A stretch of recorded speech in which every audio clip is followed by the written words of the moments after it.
Hey, what's up, everybody? Mogian Monster here, and welcome to Why the Fascination, or WTF as I like to call it. Hope everybody's having a good night, having a good week. Hope you had a good weekend, actually. Jeez, it's already Tuesday. And what are we at, the 30th? Holy shit. Tomorrow's the 1st. Is that right? Or am I missing a day? Nah, should be it. Anyway, yeah, so you got me tonight. Flying solo, fine with me. I hope everybody's doing good. Like I said, let me just start right in and say hi to everybody in chat. It's good to see everybody here already. Mr. Lee, what's up? Good to see you. Claude, how are you? Thank you very much. Oh yeah, for the birthday wishes. Thank you so much, guys. That was awesome. Danny Stanton, what's going on, man? Ida, hello. Good to see you. What else we got here? Brown Dwarf, what's up, brother? Glad you're here, man. I'm glad to see you coming around more. Right on. You were kind of MIA for a while, but I get it. Mr. Spikes, how are you? Gary Sr. Hey, Rex. So, yeah, it's business as usual. I'm going to put the link in chat, and anybody wants to come on, just click on the link, follow the directions. It's real simple. If you've never done it before, do it. Yeah, and if you do, come on, just make sure that you're not playing anything in the background, like you don't have YouTube playing while you're on StreamYard, because it makes a nasty noise and echoes and, fun stuff. So, yeah, anybody wants to pop on, whatever you want to talk about. I'm sure there are some things I'm probably going to talk about tonight that I'm not sure how to approach, but, things need to be said. JCL, Ohio. What's up, buddy? Hey, the tall ones, welcome. Yeah, there's some fucked up shit going on in YouTube, in this community even. It's just sad. I don't know. I really don't want to start the show off like this, so we'll see where it goes later. Hey, Butterfly, how are you? Good to see you. Dark Waters, what's up?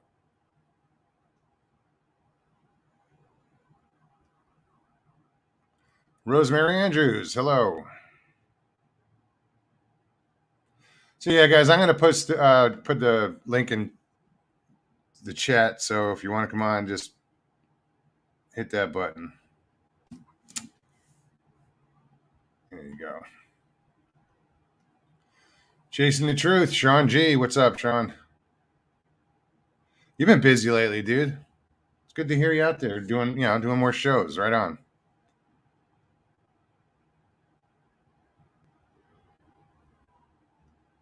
If you guys haven't watched Sean, check out Chasing the Truth over on the Dark Waters Network.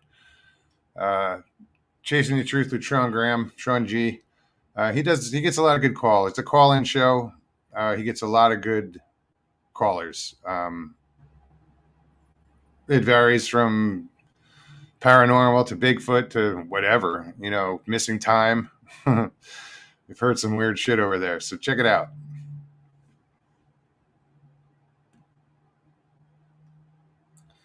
Mopar Bill, how are you? Cryptids Canada. Hey, Leslie. There's another great show.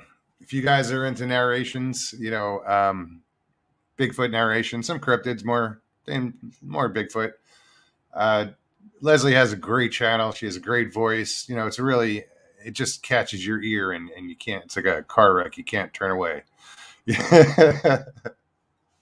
Yeah, she is. She does a great job. So check out Cryptids Canada. What is it, Claude? 5th time's a charm? What's up, Claude? Am I looking a little better tonight? Yeah, but you got to turn off YouTube. Yeah, you're right. Better? No. Yeah. Okay, we still got a lag going on. So how are you, man? Doing good. Doing good. Yeah, it In a, seems every time you try to come on, something goes wrong. I know. I'm waiting for it. It's gonna happen That's the sooner or later. attitude. For one thing, I can barely hear you. I don't know what's wrong with the volume. It's And it's not you. It's something on my end, probably. yeah, because I think I'm good. Let me see what I can do. So how's things in Louisiana? Cold. Well, Any chilly. They're activity? not cold, but Any activity up that way? I don't know why I can't hear you. Huh? Can I mean, everybody else hear me? the volume was great till I came on, and it's like I don't know.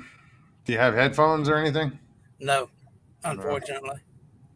And what are you using? Just a mic or the speakers out of you? You're using a laptop? Yeah. And I've been watching the movie. Everything was great. The volume was good. In fact, the volume was good. It's just watching you before I came on. And when I come on, it's like I can barely hear you. That's odd. That's I know. really odd. I know. Like I say, it was coming. I just didn't know what it would be. In what form or when? Now you're locking up temporarily. So it may be my signal. It could be my signal. The last time I was here, I'm in a hotel again. The last time I was here, I had to use my phone because I wasn't getting a good signal. Yeah. But I was on a different floor, so I was hoping this would work out. Rex Hand says no problem with the audio here. So yeah, it might be your signal. Anyway, Rosemary, thank you. Oh, where'd it go? Here it is. I'm gonna duck out again so I can at least hear you. We'll try again later. Maybe I get more signal. Yeah, man. Don't worry. I'm here. Sorry about that. Don't worry. It's all good, man. Thanks for trying. Thanks for coming on. Talk to you soon. Yeah, guys, it's funny. Every time Claude comes on, something goes wrong. But yeah, I think there's something to that, but I can't get into it. Yeah, that was on Saturday, my birthday. And again, thanks again, everybody for the birthday wishes. Let me just keep putting this link in chat. See, now you know what I mean. Like, you have to make sure that your YouTube is off in the background, otherwise you'll hear it echo. So, who else is here? Sandra Piper, how are you? Daniel Lundy, what's happening, buddy? Michael Haywood, Sharon Guy, how are you? Who else? We have 44 watching. I know somebody else is live right now. What's his name? Oh, Pat. Yeah. Didn't know he did a Tuesday show, but he decides to do one. It's all good. Miss T. Wow. How are you? Long time no see.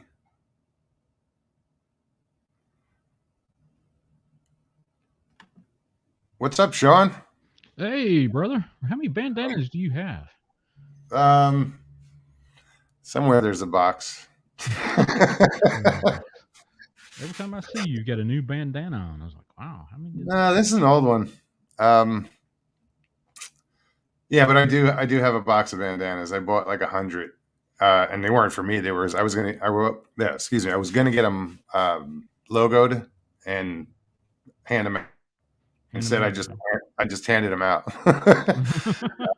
No, like I went on some outings. I was up in Tennessee, and I just gave them to people. If anybody needed one, wanted one.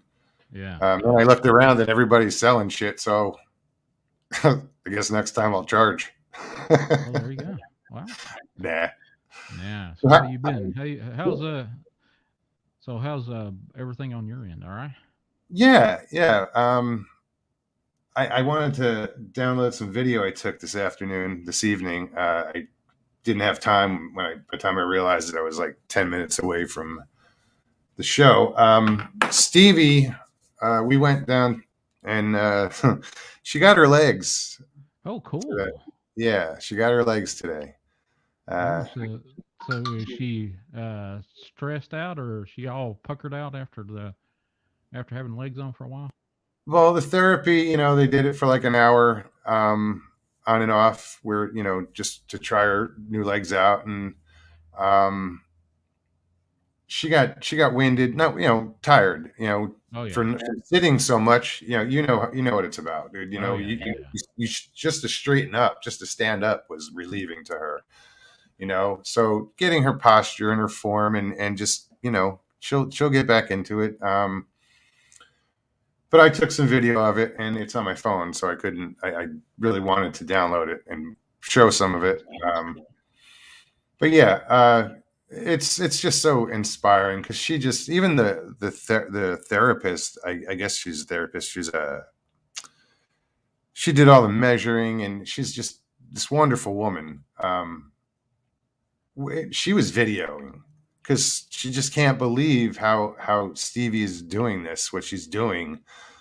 She's had those legs on twice now, and the first one weren't even hers; they were just a size. Yeah. And she's just amazing, and I'm I wish I had downloaded. I wish I could show this, but it's inspiring to see somebody like that. Oh, congratulations to her. That's fantastic news. Yeah. So that's what we did tonight. What else is going on? Well, we camped for like 8 days, and it just seemed everything that could go wrong did. The truck broke down again, and then it rained when we got there, and so we didn't get to do like the investigations or just get into the woods like we wanted to. And then around the camp, it's an equestrian campground as well. It was busy as hell. There were horses everywhere. They were doing night rides, and they had like I call it Tijuana taxi. I don't know what you call it. I only saw it at night, and it was all lit up, and it was in this field that's like right there, and they were driving this thing. It was all had lights on it, and blue lights, and Latin music coming off of it. A party on 4 wheels, huh? Yeah, and then the horseback riders were following that, or on the way back he was following them, and it was just it was too busy to people wouldn't have recognized it that we're at the 168, because when we were there it was quiet. You had a few horses go by, but that was about it. This was like a party. So squatch hunting there, huh? Nah. But that was just at the campsite. There's so many roads and that you can go down, and places to investigate or just check out, and it's cool. Blue Eyed Northern, how are you? One man band, good to see you. So yeah, we just didn't really get a chance. I spent more time working on the damn truck and waiting for a part. So did you ever get that squared away? That truck? Yeah. Nothing's leaking. I figured out the transmission problem too, and I didn't realize it because I'm an idiot. The reason that the transmission blew all the fluid out was because I overheated it. Not meaning to, but I was towing in overdrive. Oh. So yeah, I didn't know. I didn't realize it was even on. So what happened is, it drops the RPMs when overdrive, but the transmission's working harder, so it heats up, and the RPMs, it's not enough RPMs to send the coolant back through the transmission fast enough. soon as I took that overdrive off, it was perfect. It didn't have any issues with the transmission since then. So Fantastic. Well, it's yeah, amazing the little things get you. stupid things, and I had no clue. So, Well, but I'm it glad was you figured it out. it was relaxing, despite everything. It was just a good time to just downtime, and chill. Um, but I can always go back and like I wanted to investigate the lights, didn't get a chance. There's just so much, but we had a good time nonetheless. Mhm. Of just relaxing as So much as we could. when are you due to head out west? I'm not sure, dude. I'm I'd love to get there before Christmas. Whether or not it's going to happen, I don't know yet. Hey, Pammy, my sister just popped in. Flat Rock, how's it going? Wow. Yeah, so we'll see. It's a matter of getting Stevie set up. She's got to we got to find her an apartment. Hmm. And then once she's set up, you know, I'm pretty much free to go back west. Um, but I'm gonna stand by her and stick with her until she's good to go. Oh, good. You know, I'd love to. We're gonna get her a walker so she can practice with the new feet, and I want to make sure that she can handle herself on her own. Okay. Yeah, Yeah. Oh, you're a great friend, brother. Great thank you. friend. Wild. Have you heard any wild stories lately, other than listening to my show? No, no. No. Oh. Just whatever. Like on the last show, people, Vault stopped by and a bunch of other people, and it was a good show. Oh yeah. It was I like to see those learning experiences where people are really skeptical and somebody comes along and kind of makes them think twice. And that was basically what happened the other night. Um, Well, you got to have a little bit of well, what if this isn't what you're looking at, or if the skeptic oh, comes up and absolutely. says that's all they do is they're a skeptic about everything, even Yeah. down to live bread. You kind of look at it from that point of view, But yeah, it's healthy to have a whole lot of skepticism, even in the research field that you love. So Oh yeah. No, I have tons of skepticism, but it's a healthy skepticism. My eyes are still open, and I am very aware of, but if somebody says something is this is a Sasquatch and it's a blob squatch and I'm like, you know, you're always going to have that. yeah. And I have had shows where I look at it and say, "Well, I can see it." What do you need to have a Bigfoot holding a newspaper with today's date on it to prove that it's there? excuse me. No, I don't know. I don't know. There's all kinds of arguments that you can have. Even if you had the world's best evidence, they would say, "Well, that's too good to be true," and then move on.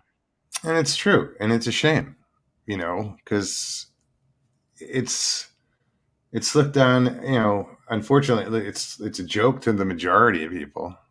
It's a beef jerky commercial in a Disney film, like Harry and Yeah, Henry, true. or it's True enough. True enough. Well, you get all these people that had these anecdotal encounters. There's several stories of females around my parts here in Southwest Virginia and Kentucky where they befriended these things and kind of developed some sort of language between them so they can communicate and trade. You know, yeah. medicine, food, you name it.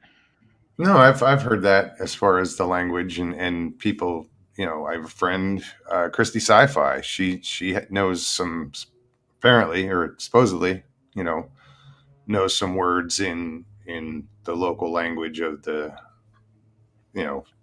Sasquatch. It's interesting. We got a bunch of people hopping on. Hold on. Mr. Harding, how are you, buddy? Jeff, what's up, brother? Joe? Get your new channel out there and about. Good. How are you guys? Good. Hey, Sean. Joe? Hey. Joe, Joe what's doesn't- up? I haven't Joe got just back got in touch with you. his ears on. Oh, Hang on, man. Hang on. I got to make sure I say hi to Joe because, he thought I was dissing him earlier. Nah, man. Fuck you, dude. I'm sorry.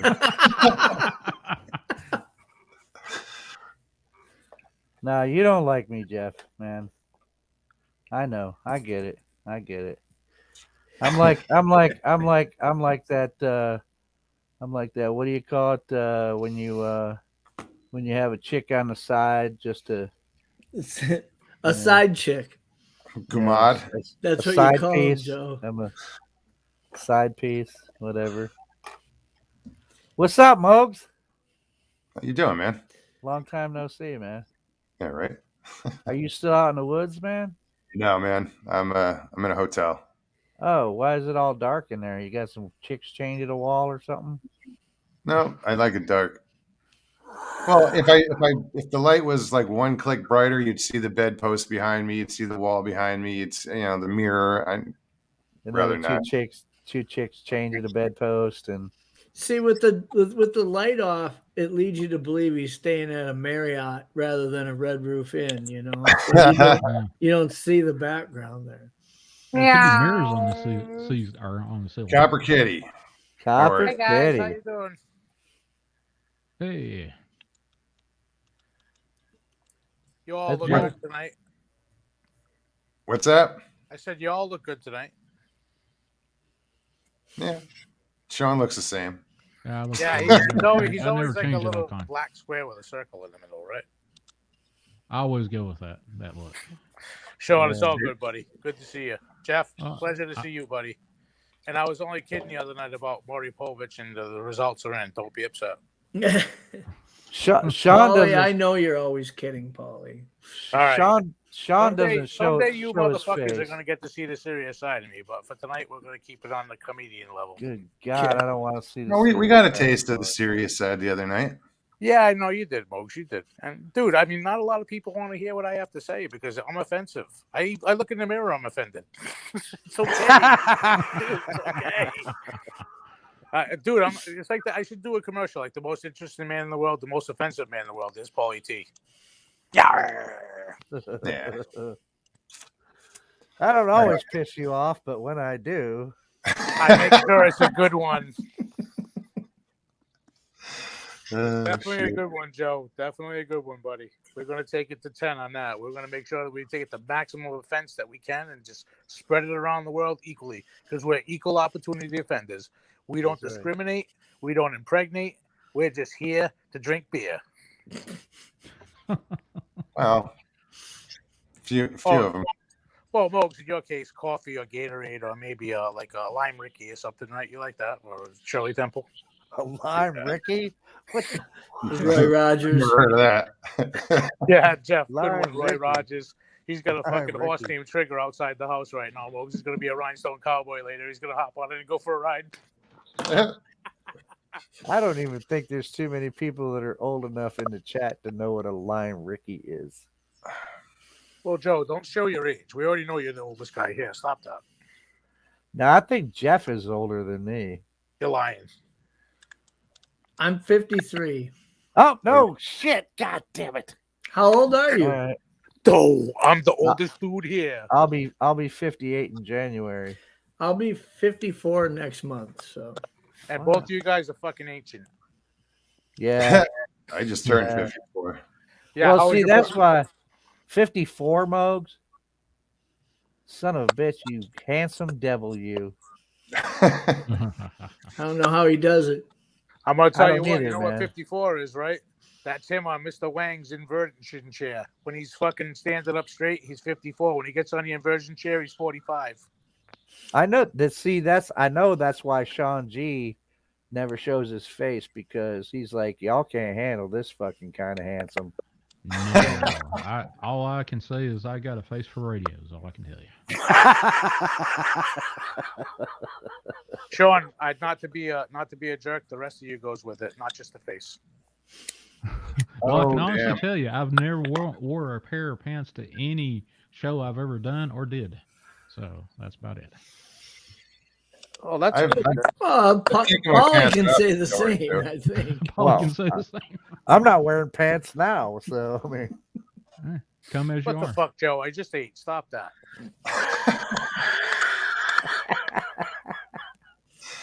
Emma Johnson, how are you? Good to see you. No, I'm lying. I didn't just eat. I was talking with Joe before the show. I told him I had to bounce so I can come on here. I just wanted to bust balls a little bit, make some laughter, and then get the hell out of Dodge. Because it That's why I is a love Saturday this. night, and I got no shot with Miss Kitty. Well, I'd just like to say that I appreciate that Sean doesn't turn his camera on and, all the women come running and No. we're just chop bait over here,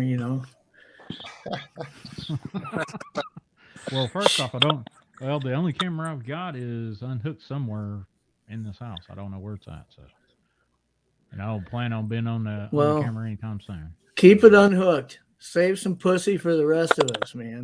Nah. No doubt. You're selfish. You bastard. can have it all. I don't need any. Mo's just said, "Damn." Dude, he's like, y'all are really killing this here, man. I'm No, sorry, that's guys, fine. but does anybody get my name, Copper Kitty? I do. I know you do because we talked about this, but everybody else isn't going to think about this deeply. Copper Kitty. Copper Kitty. Maybe I need to leave the stream so I don't hear the answer. Contemplate this in the middle of the night, going, "What the hell was Copper Kitty about?" Joe, I don't know. I was with Sasquatch Sam. I fell out of the tree. I got this fucking copper spiral stuck in my anus. It wasn't a pine cone. It's just now I'm a copper kitty. What do you want me to tell you? There was moonshine in that fucking still, though. There was actually pretty potent. I got drunk in the wrong hole. Hey, it happens. Too much information. Scotty, what's up? Mogs, that never happened. Stop it. I know. It's just. Hey, man, dude, you know what? Man, this is a full-time fucking job supporting the cast of fucking characters that are in my fucking head. I can't feed all these motherfuckers. Never mind, pay them. Charge them rent. Well, it's a good thing you only have to feed one of them. Yeah, right. Yeah, and then I'm a Jew because I don't give them enough food. So, hey, whatever, man. I don't care. And feeds them watermelon too. Yeah. Joe, I still got one lodged in my ass. I'm saving it for fucking New Year's Eve. Yeah, just fill it with Everclear, man, and Nope, I'm filling it with diarrhea, not Everclear. Get it right. All right, I'm done being a dramatic. All right. Sorry, guys. Oh, shit. By How show was of hands and everybody's Chad, Thanksgiving, man. You guys were all good. I'm sorry I missed that show, dude. That was one of your best, Russ. That was a great fucking show. All you guys did awesome, man. Thank You know what made it? You know what made it special? That my juvenile ass wasn't there. Because if it was, it probably would have brought it down a few notches. We didn't have everyone going bam, bam, bam. Yeah, We love you, going, Paulie. leave. Nah, man. It was but it really, was a good show. Sorry you Dude, missed it. seriously, that was awesome. That really, really was. That was some good content, man. Good shit. Right on, man. Thank you. Oh, you're welcome, dude. I call it how I see it, dude. I'm not here to fucking make friends or enemies on bullshit. I'm gonna tell you straight. And everyone should be that way. You should be a straight shooter. I mean, you need to know where you need to be sensitive and throw a little fucking sugar on a turd, because that looks like a Tootsie Roll. And if you put it in a wrapper, it might be. But it's still a piece of shit at the end of the day. This is true. So that's what my father told me when I was young. He's like, "Don't sugarcoat shit." I'm like, "Why, Dad?" He goes, "At the end of Because the day, it's still shit. It's still Yeah. shit." And he was Well, right. that's funny because I thought of today. I swear to God, I was walking the dog, and for some reason, that expression of polishing a turd thing You can't. came to mind. You can't. Same You thing. can't put, dude. Turds don't shine. They stink. They don't shine. They stink. You also can't put lipstick on your lips because it fucking just doesn't work. Would you say you can't put lipstick on a pig? Nope, absolutely not. Because all you get is this fucking ugly thing going with shitty Actually- lips. I actually knew a lipstick. guy that put lipstick on a pig in a dress, and so it's kind of disturbing story. You don't want to know about it. Joe, you Older ain't got darling. on that sex shit. What's going on here, dude? Where you going with this? Yeah, let's not get carried away with the I can see tuberose. Joe now riding on the pig's back. Squeal, baby, squeal, wee, wee. And that's where we jumped the shark. By show of hands, is there anybody in chat yet that is not thoroughly offended? Fonzie did it first, man. What he did, he went A and then he went right for the B. Bunghole. Thumb in the bum. Boom, he got it. We're in. Wow. Yeah, I know. Sorry. Thanks, Paul. Yeah, you're welcome. For the visual or the smell? Because they stink. Either way. Just try and recover from it. All right, I'm gonna be nice and end it here because it's only gonna get downhill from here. It's gonna get terribly bad. All right, man. So I'm just gonna sit here, lick my paws because I just went in the litter box and make sure they're clean. And Copper Kitty's gonna go meow meow meow meow all the way home. All right, man. Well, thanks for coming on. Thanks for ruining my show, you asshat. Fuck off.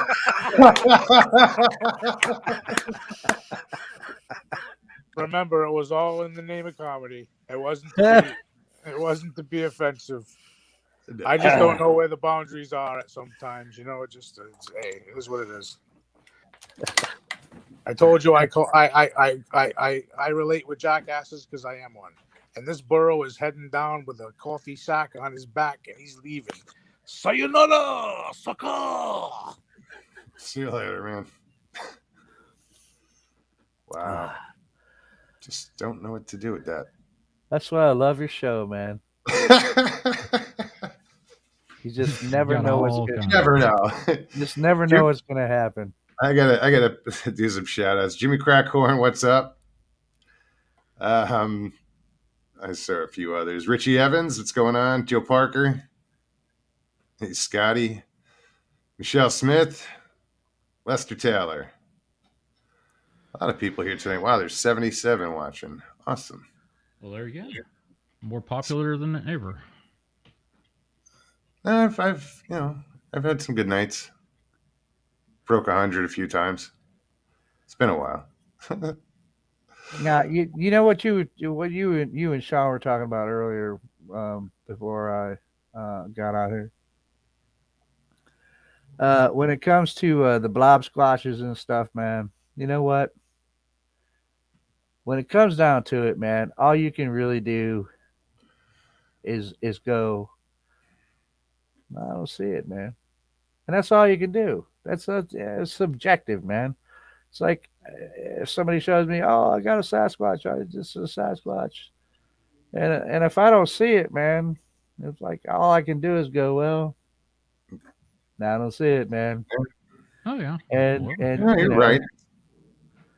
And All right. you know, You could see something, and a third Yeah. person doesn't see it. Okay. I mean, look, I can go look, man. I've seen one face to face that doesn't look like one to me, but hey, you were there, I wasn't. Okay. All I can say is that I don't see it. I just want to give a quick congratulations to Leslie over at Cryptids Canada. She hit 17,000 subscribers this morning. Awesome job. Awesome. Good That's Lord. a buttload. That's very cool. I've only got like 300. Awesome.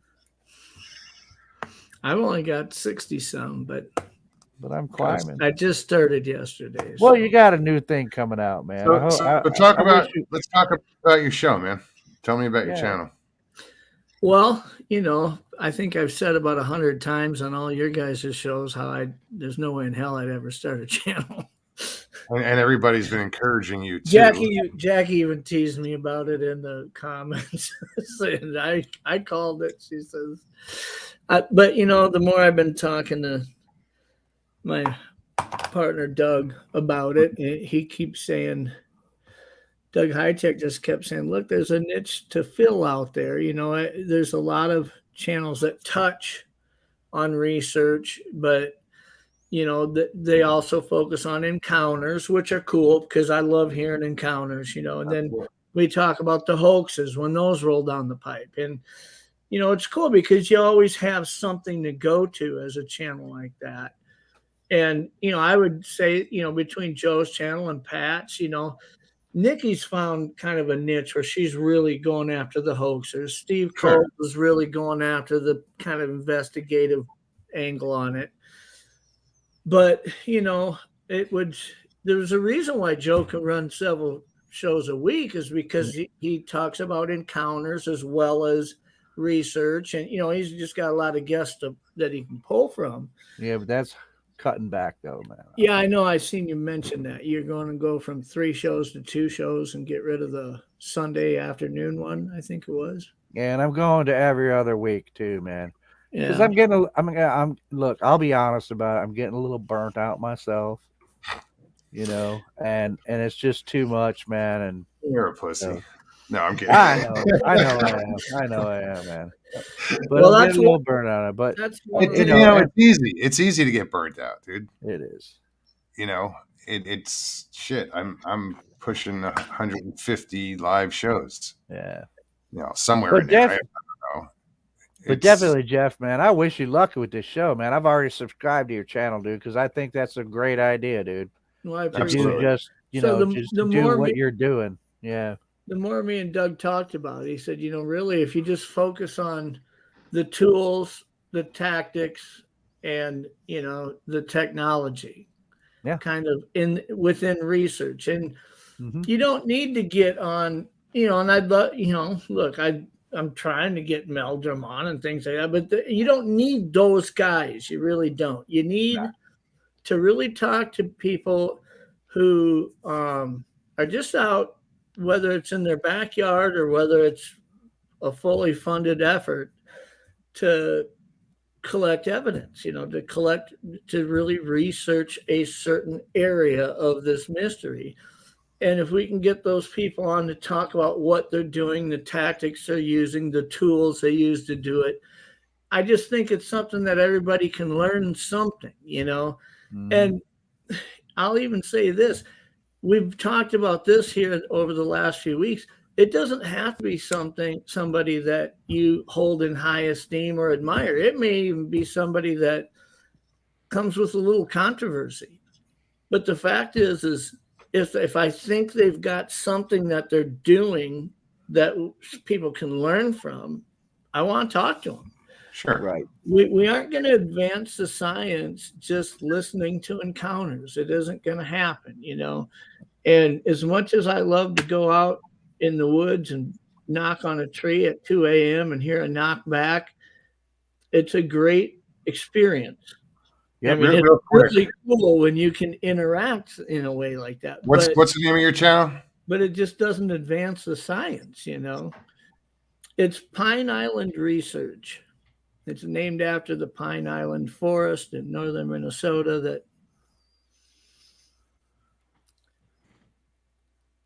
But we've got the first 3 weeks. We're going to do Monday nights at 8 Eastern. So hopefully we're not stepping on anybody's toes that are kind of in our network. There ain't a whole lot of people on Monday from what I see.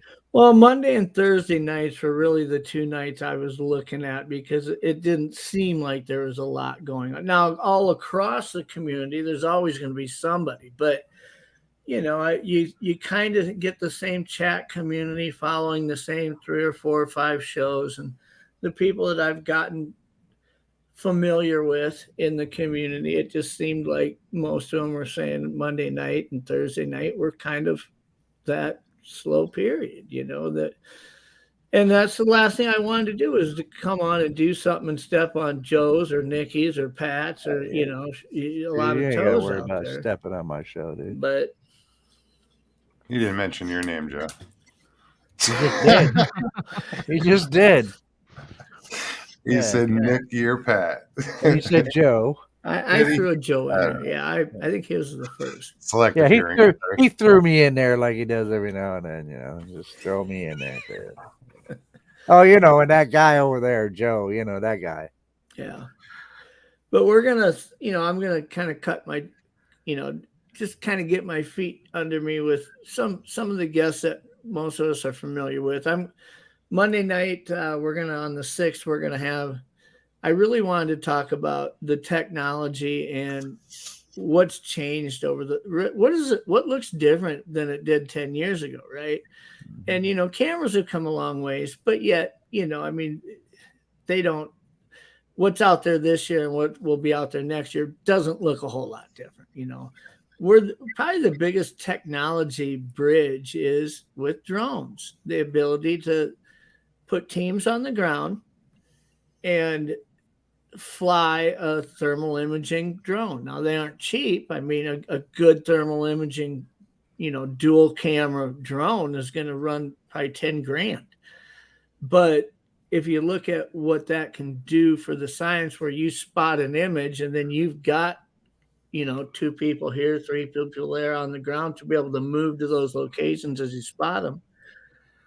That's a big advancement, you know. I mean, it wasn't there 5 years ago. It really wasn't. Yeah, that's what they did at the 168. Yeah, they were flying the drone at night, and they had people out in the field. Yeah. So with that being said, you know, I guess if you dig deep, you'll find a lot of people who are drone specialists, but I don't know anybody who's capable of nerding out on it more than our friend Pat Turner. So he's going to join me Monday night, and we're going to not just talk about drones, but we're going to be showing a lot of footage that he shot with drones so people can kind of see what they're capable of. We're going to look at what a thermal image actually looks like on a drone when you're seeing different wildlife and things like that, how it shows up. And from a different perspective instead of ground level. Yeah. So, and then on the 13th, we're going to talk about the show's going to be titled, I've Got Evidence, What Now? You know, nobody plans out ahead of themselves like that. Like, you know, we all want to go and find evidence, but once you find it, what do you do, right? And we see people making mistakes all the time. I mean, it's happening. Even big names, you know. Some of these people that put pictures out, had they really vetted them amongst their peers or amongst people who really are skilled at stripping this stuff apart. I make mistakes all the time. Yeah, you know, so we're going to have, you know, Steve Coles is going to come on, and we're going to talk about what would you do if you really found good research? Who are the people you send it to? We're going to share their contact info. We're going to let people know if you cast a print, if you've got a great picture or a video, if you found a hair, not just found it out on the forest floor, but you collected it, was snagged on something, or you know, something that makes us believe it could be a Sasquatch hair. We're going to share the info on who do we get these things to, who do we contact when we have something like that. So I think that'll be a neat show. And then on December 20th, the third week, Doug's going to come on the show, and we're going to talk about Legend Meets Science too. And we're going to talk about it a lot more in depth than he has to this point. We're going to talk about, you know, how the labs look at DNA and what's the objective of having them do it. What's the system that's going to be in place, but also what else is going to be on Legend Meets Science too. I mean, we all know there's going to be some DNA testing going on, but what else are we going to be seeing? And so that's going to be informative. He'll talk a little bit about some of the research that he personally is vested in, other than with me, in different areas, and how they go about collecting evidence. Not, you know, research is such a multi-dimensional word. He might work with 3 different researchers, and they're doing 3 completely different things from each other because they have a different objective of what they're trying to achieve. So that'll be an interesting deal. Well, Yeah, that's awesome. I think you got something going there, Jeff. Man, I really think it's going to Absolutely. be good, man. I I appreciate got a that. question for you. No, because I know that people really do enjoy listening to you because you're very knowledgeable and you're approaching this in a different way and that people haven't heard of before, and I think you'll do really well. Yeah, as long as he takes a breath every now and then. That's the thing. I have to hit the mute button so that whoever's on can talk a little bit. So what Hey, besides man, the drones, I'm no different, man. I'm a talker too. What's that, Sean? Yeah, what besides the drones are you looking at as a new technology that you think might be persuasive evidence if you could use that technology besides the drone? Well, here's the thing. Dual camera drones are an interesting deal because they run one camera on a gimbal that is thermal, and then they run another 4K camera on it. So that you could actually have it in thermal and in IR running at the same time on two separate cameras. You don't have to toggle.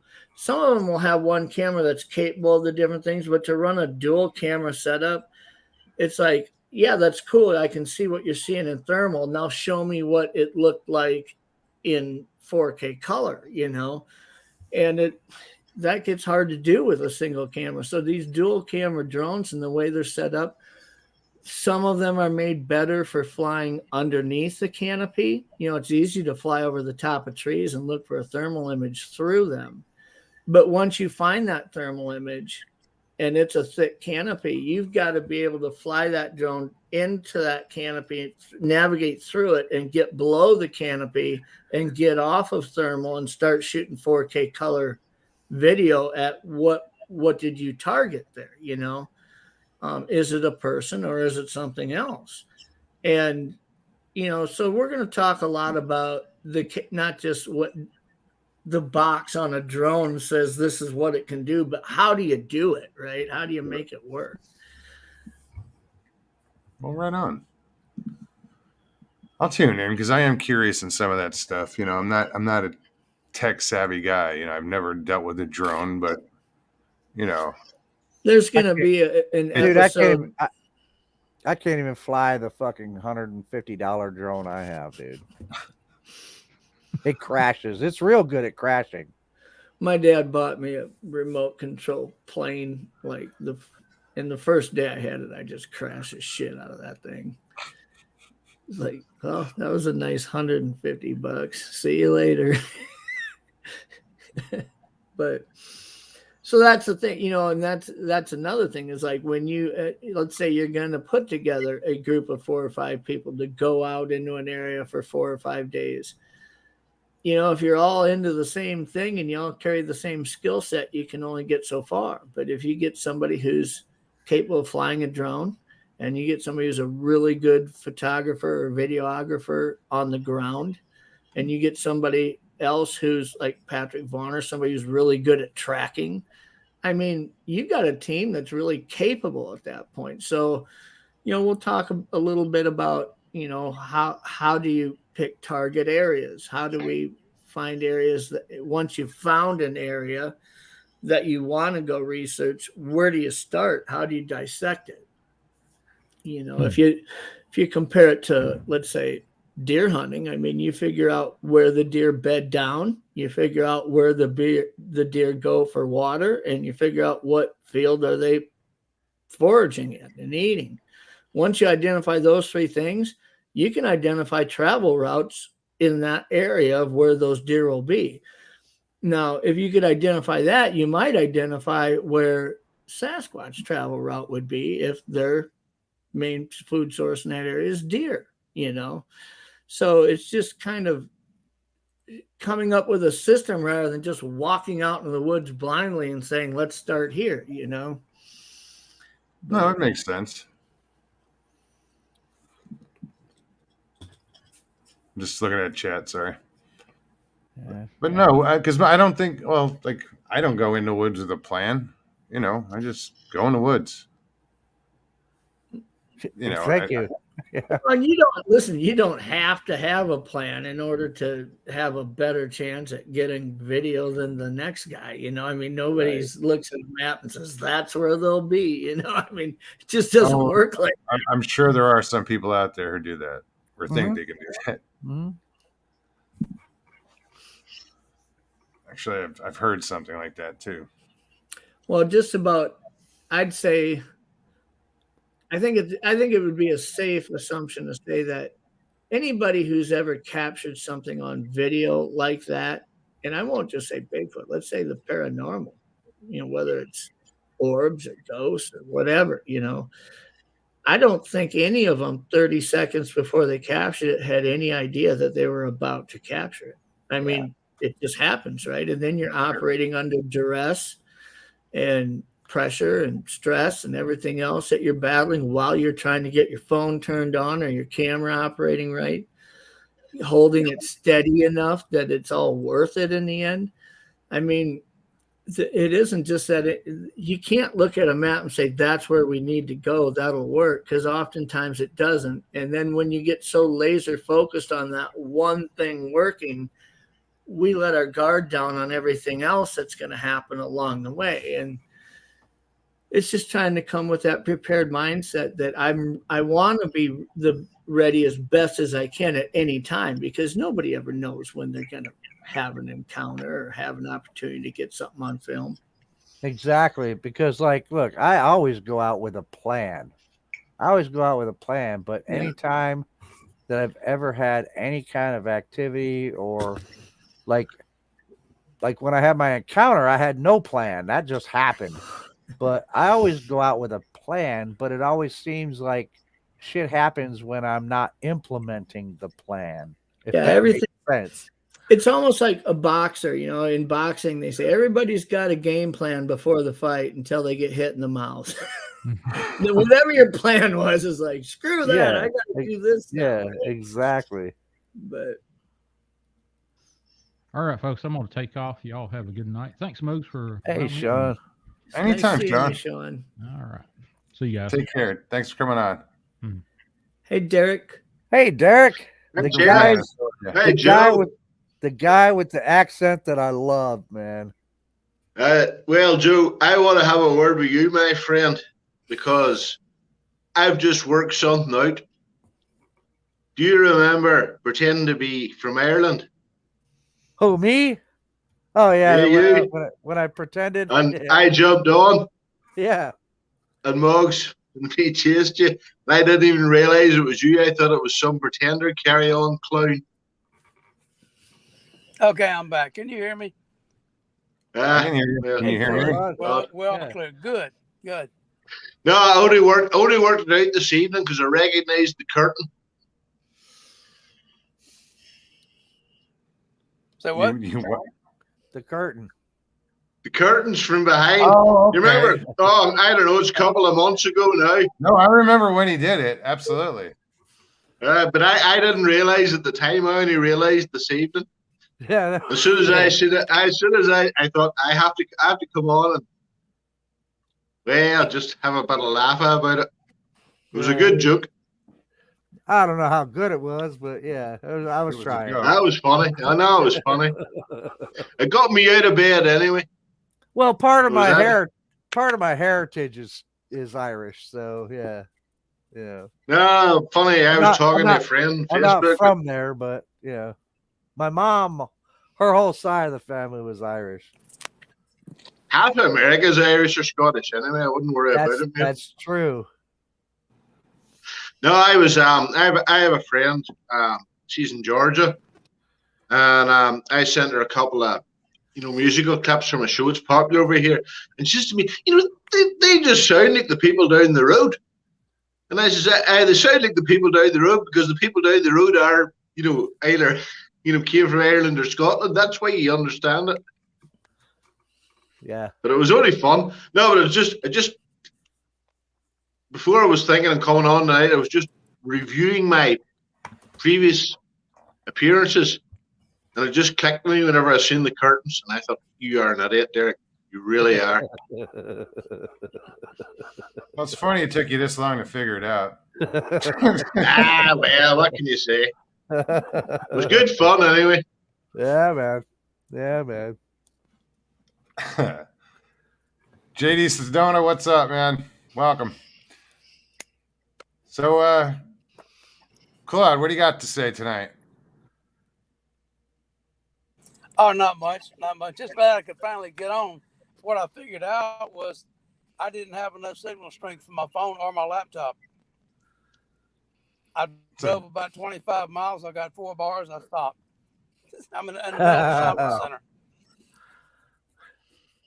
Well, So thanks what- for going out of your way, literally. That's some Yeah, really. dedication. That's some dedication to get on That Moses' is. Well, show. I Yeah, it mean, is. I was determined. I was going to make this work no matter if I had to drive to Florida and sit next to you. You know, I was going to make this work tonight.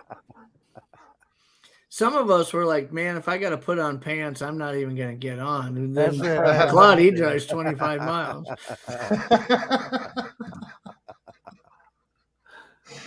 Well, That is I mean, you know, dedication. at least I can.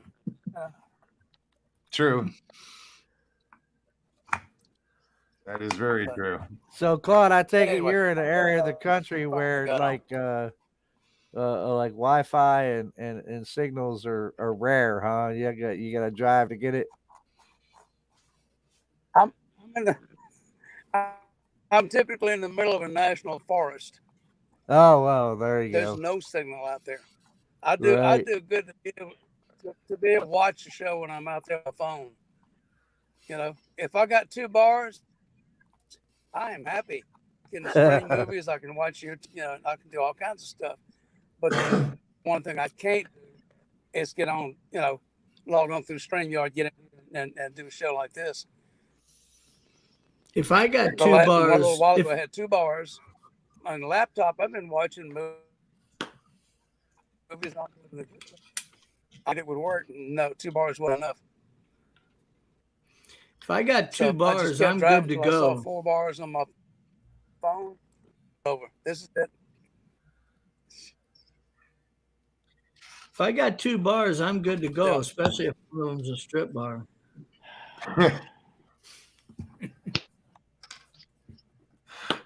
Really? And within walking distance of each other. Oh, 2 bars like that? Yeah, I'd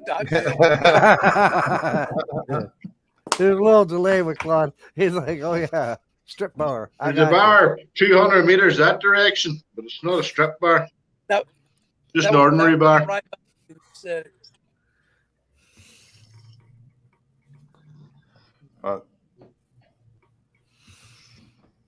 It got real quiet. 50 Wow. bucks and a Hey, Well, crickets!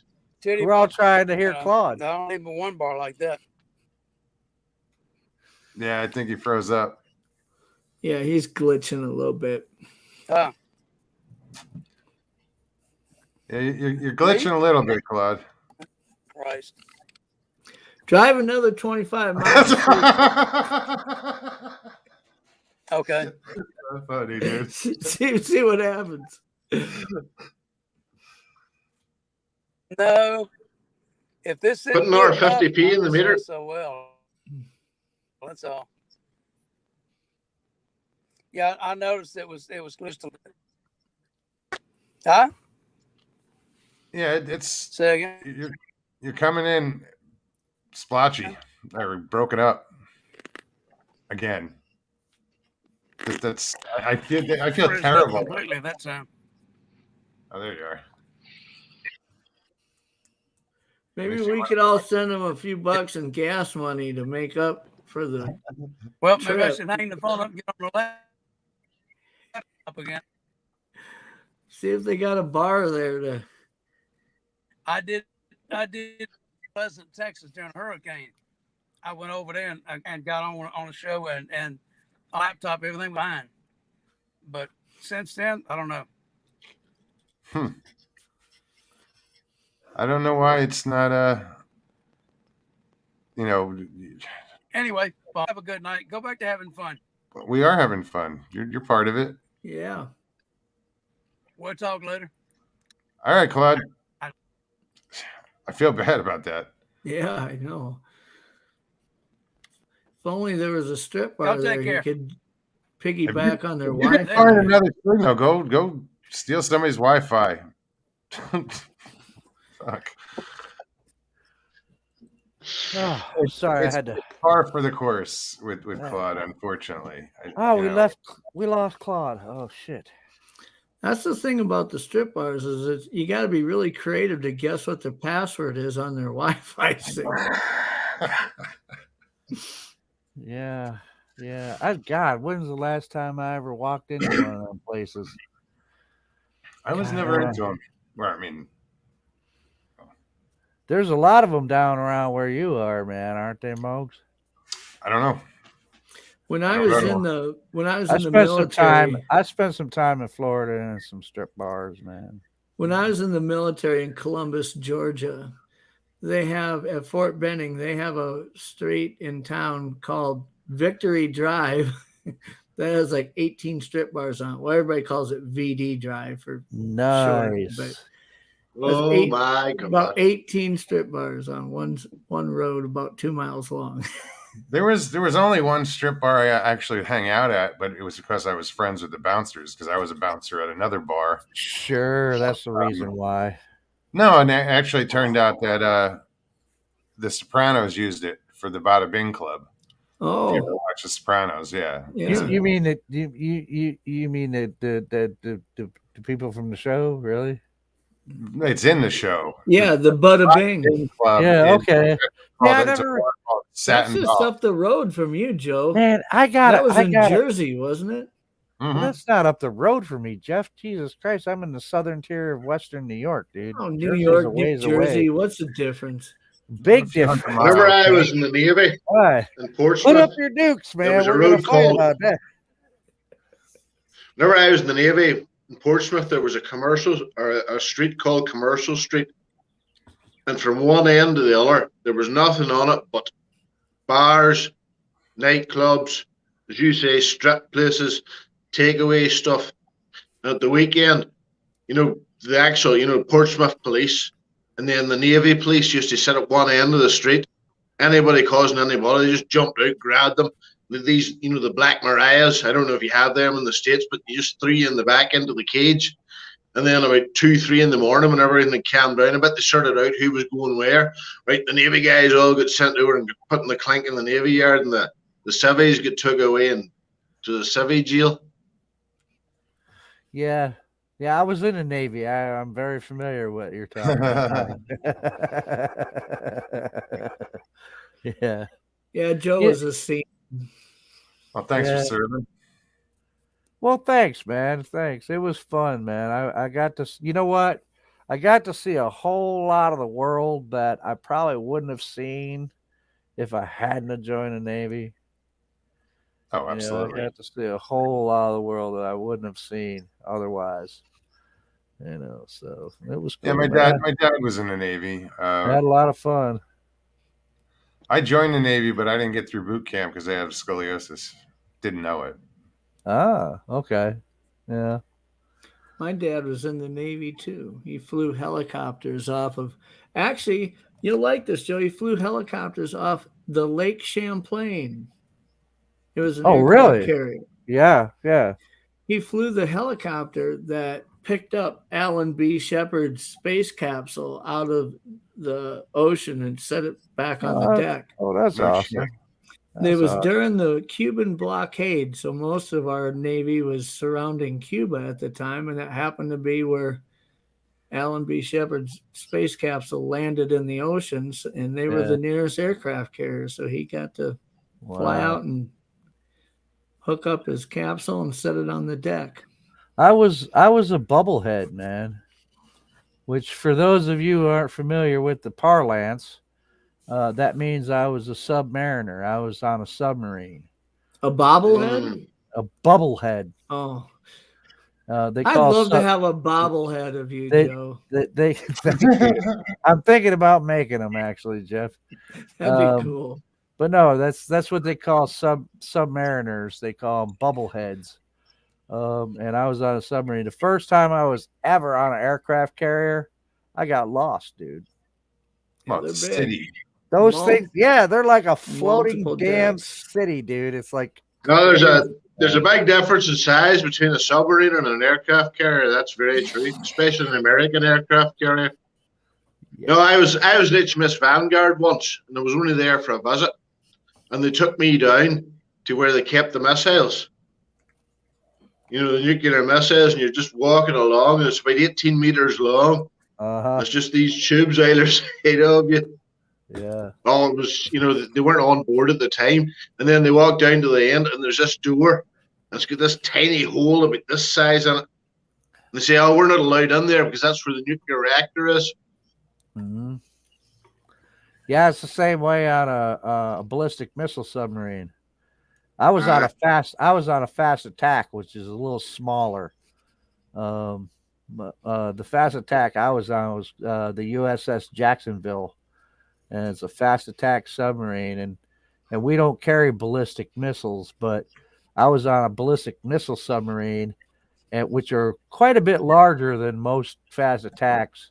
And it was the same way, man, with the missile silos, man. It was crazy, man. I was like, holy crap, dude. Really?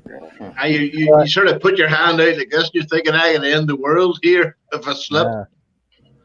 Yeah.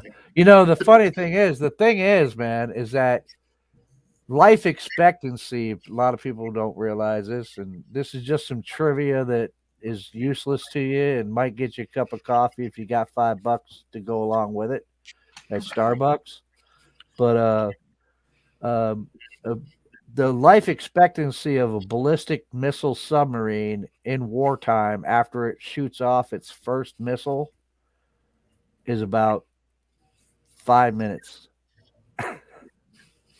Because once it shoots off its first missile, it's targeted. Oh, I just bounced. So. That's why they started launching them from submarines instead of. Oh, no. Well, there's only 4 missile, or you know, at any one time, there's only 4 ballistic missile submarines in the UK, and there's probably only 2 of them at sea. Yeah. But they all have a, you know, in the safe that you open to get the codes out for launching missiles. They all have a personal letter written by the Prime Minister at the time with advice. Yeah. You know, and the running joke is, don't bother firing missiles, just go to Australia. Yeah. So Meredith said slingshot is the password at the strip joint. Slingshot. How does Meredith know? I thought it would have been banana hammock or something, you know. You're at the wrong strip club then. Oh, yeah. maybe that's Joe. That's what it was. What club are you going to? That was what it was. It was about. I was wondering why there were so many guys there, but and no women. Can't drink before you go out, dude. No, man, you should have told me that a long time ago, Muggs. If the strip club has a name like the Lavender Room or something like that, that's not the kind of one you're looking for. Bro. Well, no, I would say something like the Society Club. You know, you gotta watch out for those. Hold on. Let me post this again. You know what, Muggs? That's why I love this show, bro. I love your show because you never know where it's gonna go. There is nothing out there like your show, dude. Yeah, well, there's nothing off topic anyway, that's for sure. There's nothing out there like this show, man, and that's what makes it so damn fun. No, it's always great to jump on whenever I'm awake. When you can go from a bad phone signal to strip bars to the military, to nuclear missiles, I mean, really, where can't we go at that point? So, right. No, as I says one time before, there was some guy in chat. He says, "Well, I want to hear it, and I want to hear about Bigfoot." I says, "Well, you're in the wrong channel because you're here to talk about people talking to each other. You know, like talking with friends, chatting." Yeah, hey, sometimes you talk about Bigfoot. Sometimes you talk about ghosts, right? Sometimes we talk about. Oh, here he is, my friend from over the border, Niall. Peel, good to see you. Good to see you, Derek. How are you? You know, I just felt the need to jump in. I'm happy with that, mate. There's a couple of things that just struck me about this, all this military talk, Yeah. Oh, this will be good. There's a lot of PTSD, I think, floating around in this particular crew. I've got it. I won't lie. I had it, but it ain't from the military. Well, PTSD is PTSD, but there is definitely, in Derek's case, and I would say in Joe's case, I'm not sure about Jeff. He keeps his cards close to his chest. But I would say I'm happy to share the screen with my fellow Irishman, Derek McManus, which is very important to me. It's not very often you get this with a bunch of Americans, talking about unusual subjects, that you will have another Irishman. I mean, what are the chances? It's very rare. Unless you're in Ireland. Well, if you genuinely want to talk about PTSD or, just the general effects of nasty things happening around you, I'm happy enough to talk about it. I'm a man of a certain age. I was born in 1972. Obviously in the north of Ireland. Whenever I was born, there was a little bit of difficulty going on, shall we say. Yeah. Just a little bit. Just a little. So by the time I was 18, two of my school friends' fathers had been murdered because they were in the police. My father had been threatened with murder because he worked in he worked in DuPont outside Londonderry. And, obviously that was a big employer, and certain elements didn't want, people to be employed. So he'd been threatened with death, and his boss had actually been killed. Let me think, who else do we know that died? Well, we knew too many people that had died. But, it's an unusual upbringing, if you understand what I'm saying. Listen to what Derek is saying here. What he's saying is his upbringing in the north of Ireland, which I know all about. I'm from the south, but I know all about the troubles. Listen to what he is saying. Living with that trauma every day. Sure. Go on, Derek. I just don't want the American crew to lose interest on this, because this is vitally important. Go on, Derek. No, I'm just going to say, and the scary thing is, I lived in the northwest of Northern Ireland, and it was a reasonably quiet place. If you live somewhere like in Belfast, all right, I live fairly nearly Londonderry, or if you lived in Londonderry City, Derry City, and that, you know what I mean? And you were getting it 10 times worse. It's Derry, it's Derry for me, but you know that. No, it's Derry for me too. I don't actually care, but certain people, certain scummy politicians politicized it. You know what I mean? But so you have to watch every word you're saying. I know, not at all. Not on this channel anyway. Because first of all, I'm an Irishman. I'm a talker, right? I'm a believer in fairy folk. I'm a believer in everything you discuss on this channel. A lot of people don't understand it. Some people may ridicule it. To have a fellow Irishman, as we had the last time we spoke, I'm delighted to see Derek again. It's good to see you again too. Yeah, the only reason I came back on here again was because of him, because it's difficult to fit yourself into different situations where Americans, different cultural aspects and all these kind of things. So I just wanted to say hello. But I also noticed that I think it was you, Joe, that were discussing something about your military experience. Was it you? I think it was you, Joe. Yeah. Okay. So I would like you to continue with that, because you were talking about submarines. Yeah. And I'm sorry to interrupt you, but I thought that was fascinating. So would you mind continuing with that conversation? Or would that be? Have you lost your train of thought? What do you want to know about it? I mean, Everything. well, well, I was on the USS Jacksonville, which was a fast attack submarine. And, What year? What year? Well, I joined the Navy in 1981, and I was in until 1989. So it's a long time to be underwater. Yeah, well, yeah. Straight through the Top Gun era. Yeah, that wasn't all the time underwater. But no, we'd spend we'd go out for 6 to 9 months at a time. And usually we're underwater for about 3 months at a time. We do surface, we go into ports and all other stuff. And I was going to tell Derek that I got to party with some, he mentioned Australia, and we got to party with some Australian sailors in where the hell were we? Puerto Rico, Roosevelt Roads, man.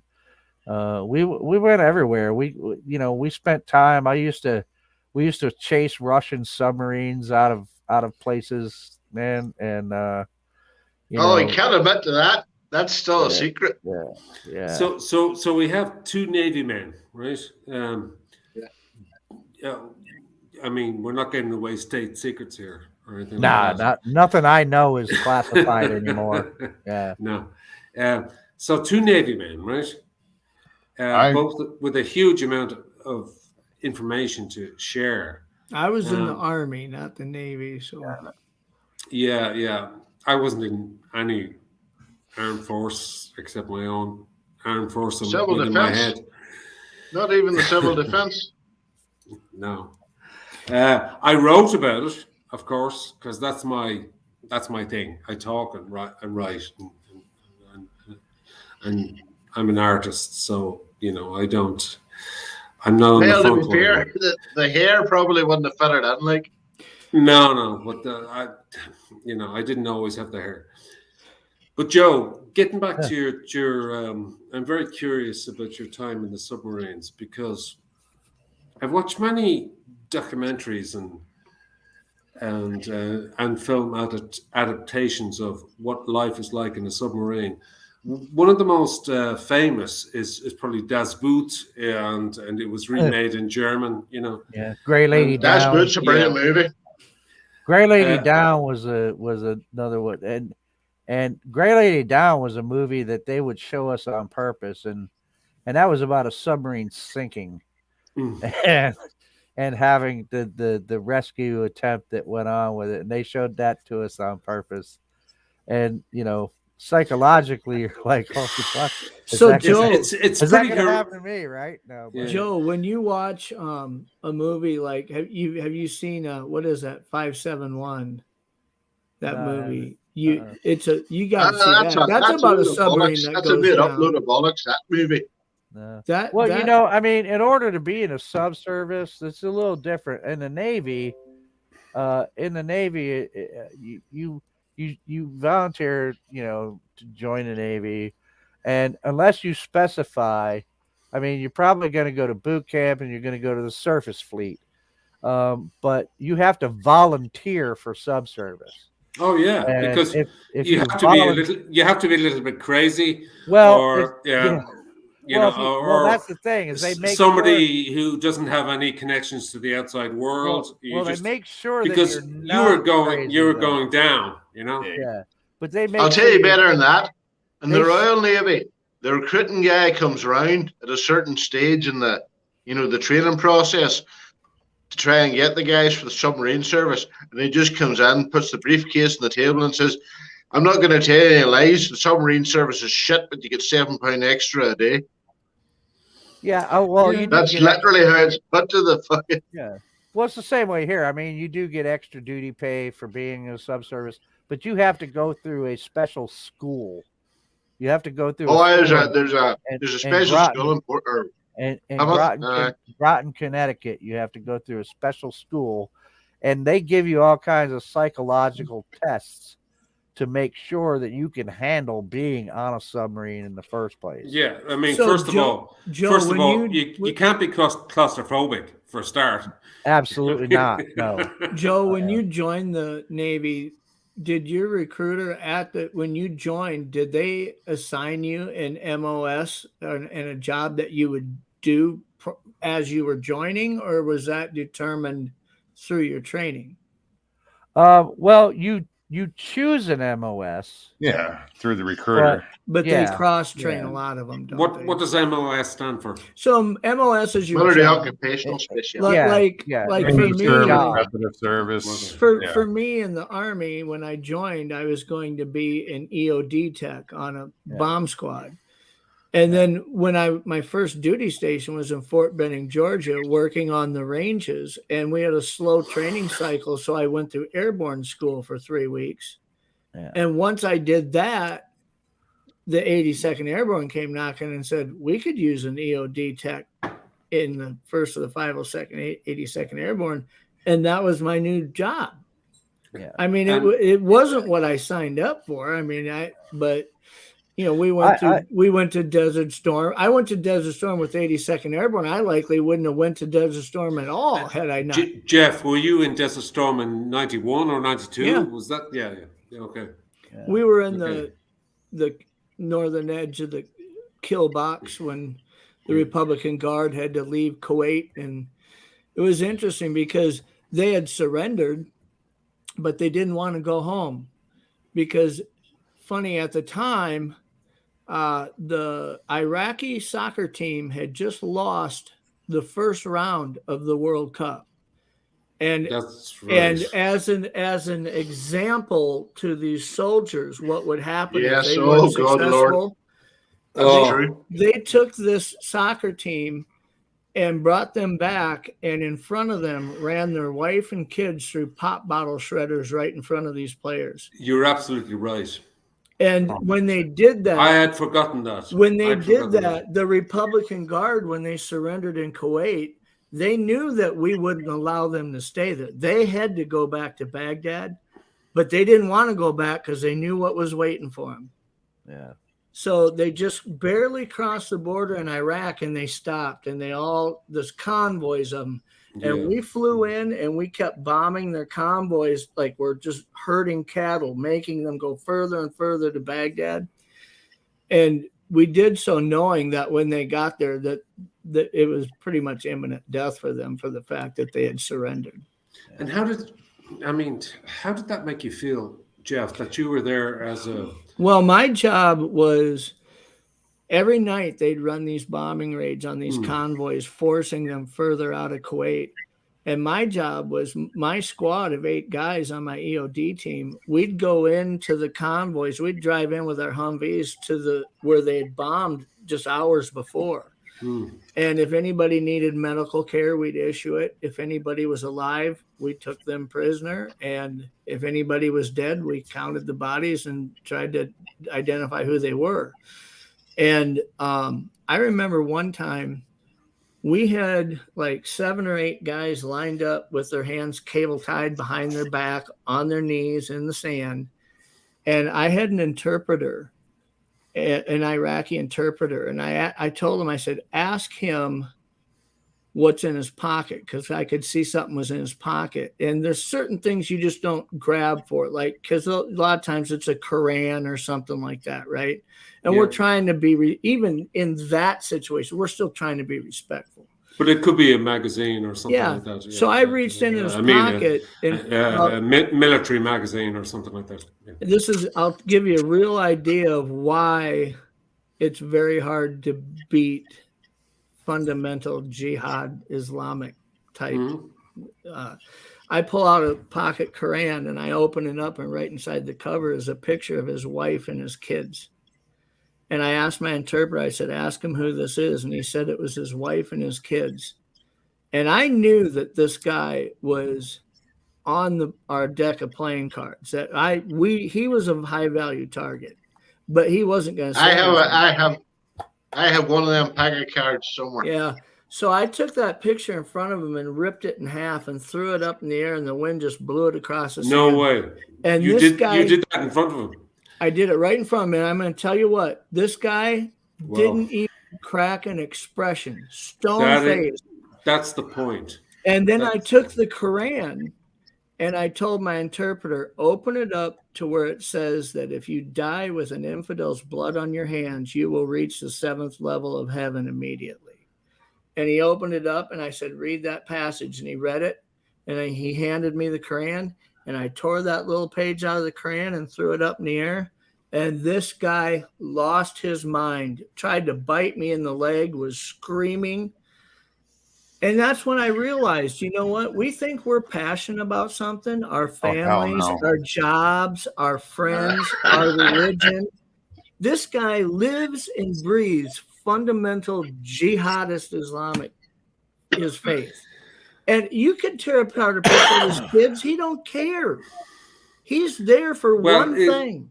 Look, I got nothing that beats that because I was a cook on a submarine, and my PTSD comes from when we collided with a Turkish freighter, and I thought we were going to sink. So, and Turkish freighter was actually a Russian submarine somewhere in the Baltic Sea. But I tell I know you submariners are up to. I tell people sneaking all the time, about in the Soviets' backyard.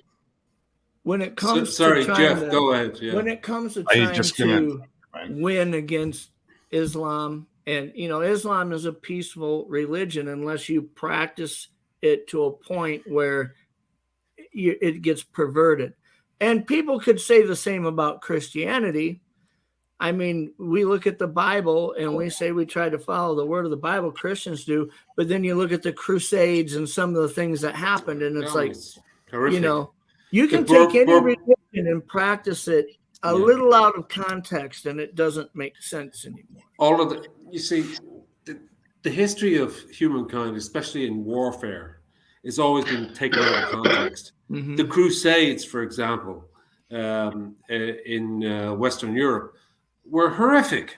You had especially coming from France, everybody who didn't agree with the church and the state, and they had to, and the king, and they had to combine each other. If not, and then they introduced the thing of the witch trials, and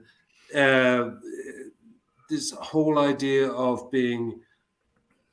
You see, the Catholic Church in Western Europe was terrified that the Gnostic concept, which was basically that there is no connection between man and God. You can get directly to God when you say your prayers. But the church was there as an intermediary.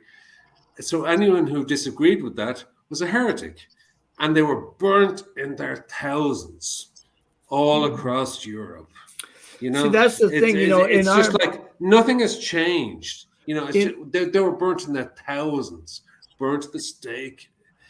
And it was horrific, So in our military, the best thing about the Roman Catholic Church is Father Ted, to be perfectly honest.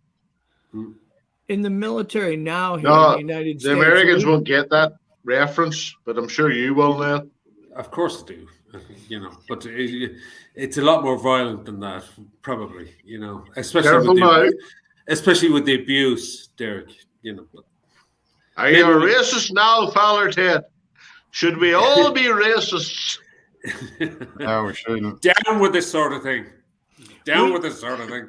I believe that we try really hard right now with our military to identify the enemy and target them correctly without, side damage. Collateral damage. But that wasn't always the case. But like you say, back in the Crusades, identifying your enemy and going to battle with them is different than lighting a whole city on fire and killing everybody. I mean, there is a fine line between honor and battle and disgrace. Yes. And modern militaries modern militaries like the US or the UK, they can put a missile through a window. Oh yeah, literally, without a cause or a thought. They can just bang and you're gone. They don't kid yourselves. I think Jeff. One of the things that Derek mentioned that's very applicable now is, and this is something that Americans we don't really get it to the extent that you do, and that's that we find ourselves in different parts of the world, whether it's keeping peace, working on behalf of other countries, helping liberate them from tyranny or whatever. We do that, and we send our sons and daughters out to do that, and they have to do some really, really hard things in their life when they do. I mean, really PTSD-inducing things. Yet on Main Street America, we feel pretty safe throughout that. And Derek and you guys in Ireland in the 70s lived in a time and a culture where sending your kid to the bus stop was not safe. And most Americans cannot connect to what that is like. Where absolutely, the war zone exists from shore to shore in the country that you live, not just in the area that you're deployed to. A couple of points I want to address to you, Jeff, about that. You're absolutely right. Myself and Derek, we grew up on a small island, but we're very, very familiar with conflict, and it's very, very in our faces, and it has been for many years. Okay, I'm from Southern Ireland. Derek is from Northern Ireland. It makes no difference. It's a small island, It's about the size of Belgium, But we have exactly. A massive difference in ideologies based on religion and discrimination and downright ignorance.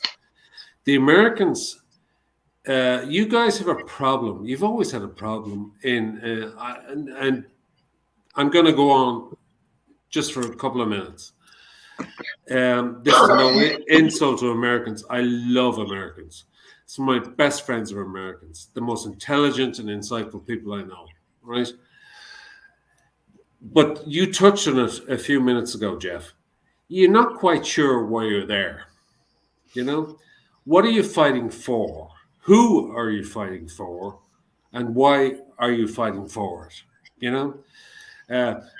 Most Americans that I've spoken to who have been in the military, especially through the 90s, during that horrible period, and into the early 2000s, during that even more horrible period, they never really knew what they were doing.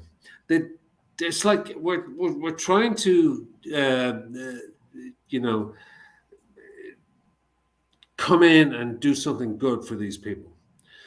But for the soldier on the ground, as you will testify to, Jeff, I'm sure, it's just all about the brothers in your unit. It's just like we're here, we're not sure. You mentioned a few minutes ago about the guys, being tied around the back, and you're not sure, that there's kids running around, and who's the enemy? It's like the enemy becomes invisible. It's like, why are we here? What are we doing? And that was the case in the first Gulf War, and it was certainly the case in Iraq and Afghanistan in post 9/11. When Bush had this idea, let's kill the terrorists. Let's kill the terrorists. If you feed a terrorist, you got to kill the terrorist. This kind of stuff. So they sent in all the shit, blew the shit out of everybody. It's like Vietnam all over again, So Americans with PTSD in the military, it's a given. It's like you can't see your enemy in the face.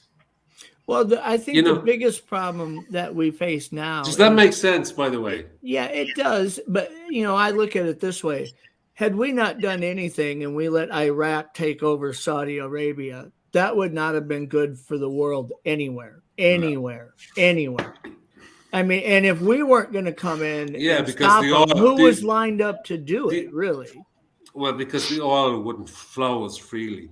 don't forget, Saudi Arabia is... And let's not forget, it doesn't just flow to the U.S. No, it flows to Russia as well. To be fair, It's so, like... my point is this. Even the Republican Guard wore a uniform and drove vehicles that were marked. Everything that's happened from 2000 on, we've been, whether we're there trying to liberate people from a tyranny or what, terrorism or whatever, my point is this: we're always fighting somebody that doesn't identify themselves as an enemy.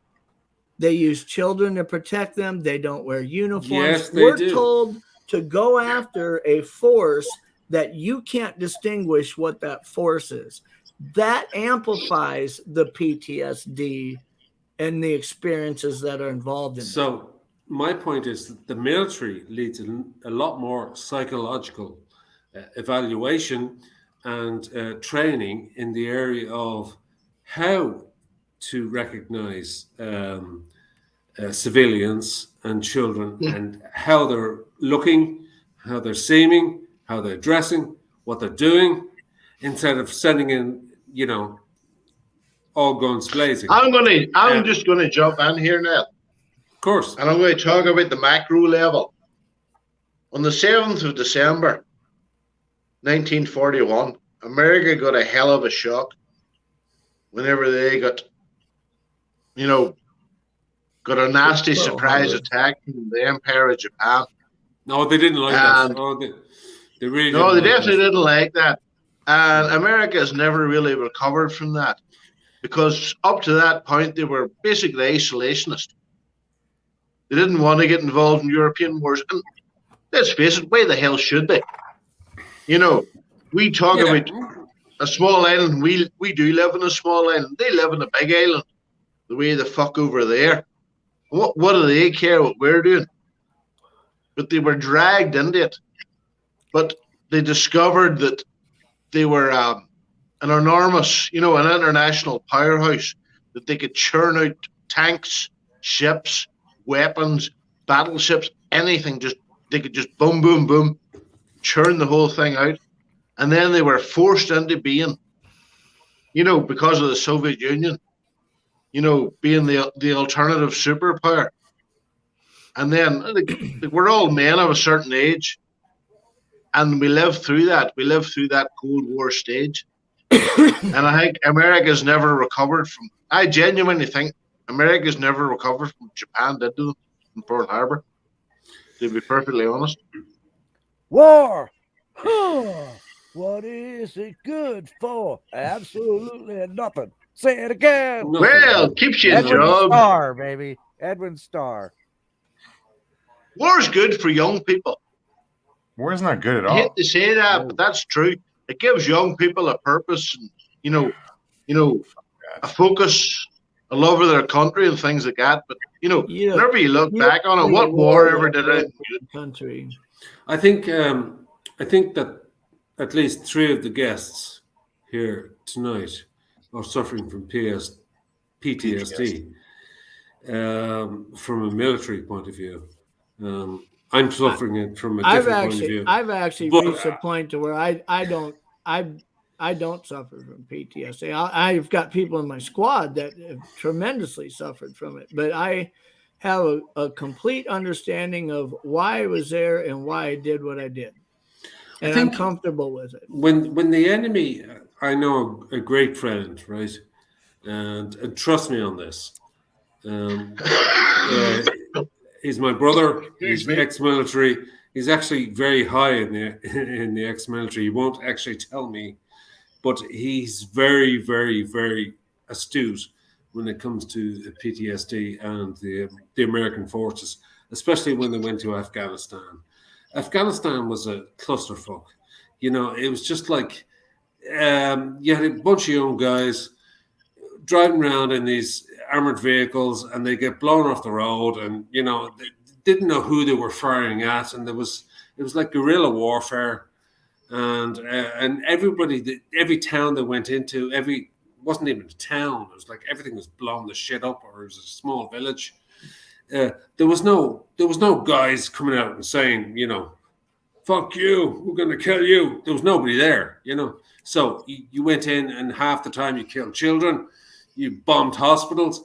It's not your fault. It's just like you weren't given proper parameters for warfare at that level. You see, warfare at a distance is very different from warfare, you know, face to face. You know, if you say you have to get something to the radio, yeah, we're going to take this guy out. Yeah, I can't say anything though. Take it out, and all of a sudden you've killed 5 children or something like that, or one guy who's a shepherd or whatever. When I look at those places, I would say that I believe we had a defined mission in Kuwait. I believe we had a defined mission in Iraq. Afghanistan, we never should have went to. You lost the plot. Afghanistan was a cluster. Afghanistan. You lost the plot in Afghanistan. In Afghanistan, let me just say, in Afghanistan, they spent 2,000 years killing each other. Why do we think we're going to stop that? We aren't. Look what's happened. And the worst thing about Afghanistan was within 2.5 to 3 weeks, whenever the powers that be decided we had to intervene, they went in and intervened and sorted out everything that they wanted to sort out. But oh no, we're going to sit here now, squat fucking, I'll give you one now, squat like a toad in the field. Well, the problem is we didn't read for the 20 years and then make an arsehole of leaving. It's simple as this. You went into Afghanistan, right? And I mean this in the best way possible. This is not an attack, but you know, I'm an historian. You know, Britain went into Afghanistan in the 1900s. Russia went into Afghanistan. There was somebody else in Afghanistan. Derek, what you never just worked said out was well. The writing on the wall. When Russia went into Afghanistan right before we did, I mean, we're talking a decade before we did, and got their asses handed to them, we should have said we have no interest. The risk versus reward there does not factor. We're not going. It's like a meaningless confrontation. Look at Afghanistan, right? 20 years. Okay, just give me a second. Okay.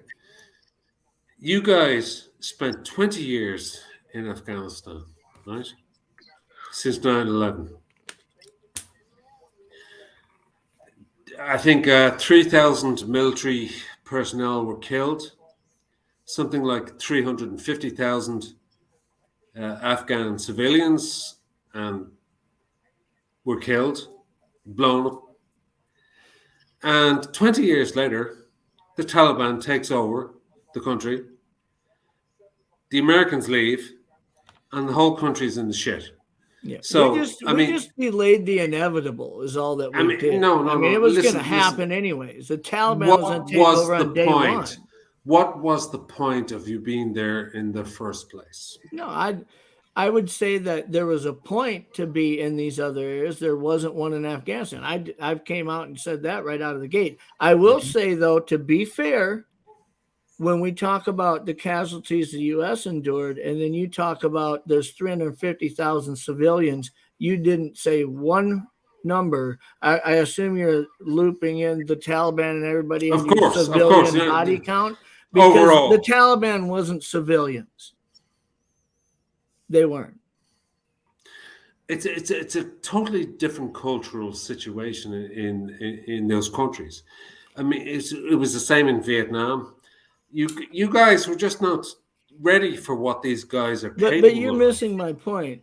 A person in the Taliban wants to stand tall and say he's there to kill and he's going to do this and do that, but then he wants to identify as a civilian and surround himself with kindergartners. That's what they do. In the hospital.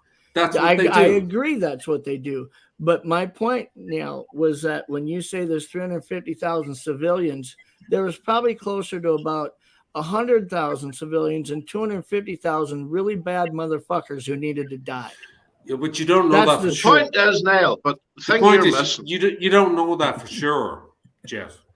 That's the point about guerrilla warfare, and especially the point. Sure, there's no uniforms to you don't know up afterwards. Certainly, there isn't.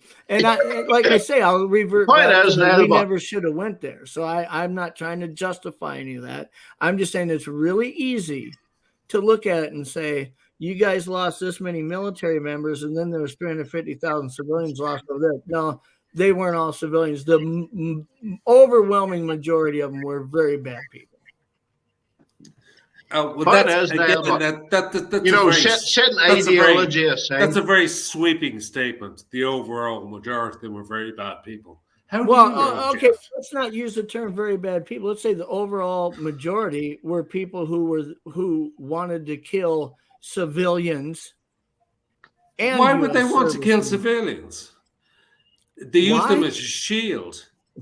That doesn't make them, don't forget, these people, I think you're romanticizing this to an extent. They buried women up to their necks and threw rocks at their heads till it caved in because they looked at another man. Culturally, you have no idea what these people. I'm an anthropologist. I said this in the last show, didn't I, Mogulon? Mm-hmm. Culturally, way over your heads. The same as in Vietnam. Don't forget, in Vietnam, they sacrificed the children daily, every day. The American troops didn't know what to make of it. All these kids running around, and they were like, it was personified in that movie Apocalypse Now, which is the most accurate depiction of the Vietnam War. Absolute madness. And the Americans went in there like, we're going to save the day, and we're going to do this, and we're going to do that. But the reality is, nothing has changed since the Vietnam War, up until thank God, hopefully we won't go through another war like we have just ended in Afghanistan, because it always ends in stalemate. Always. And now we're in Afghanistan. The Taliban have taken over all the institutions of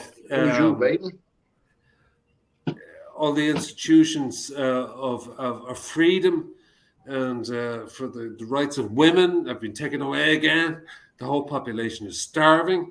Now, I can guarantee you the Americans had nothing to do with, freeing women or introducing rights for the people. What's happening there today is the same thing that would have happened the day we decided to go there had we not gone there. All we did was delay the inevitable 20 years. That was it.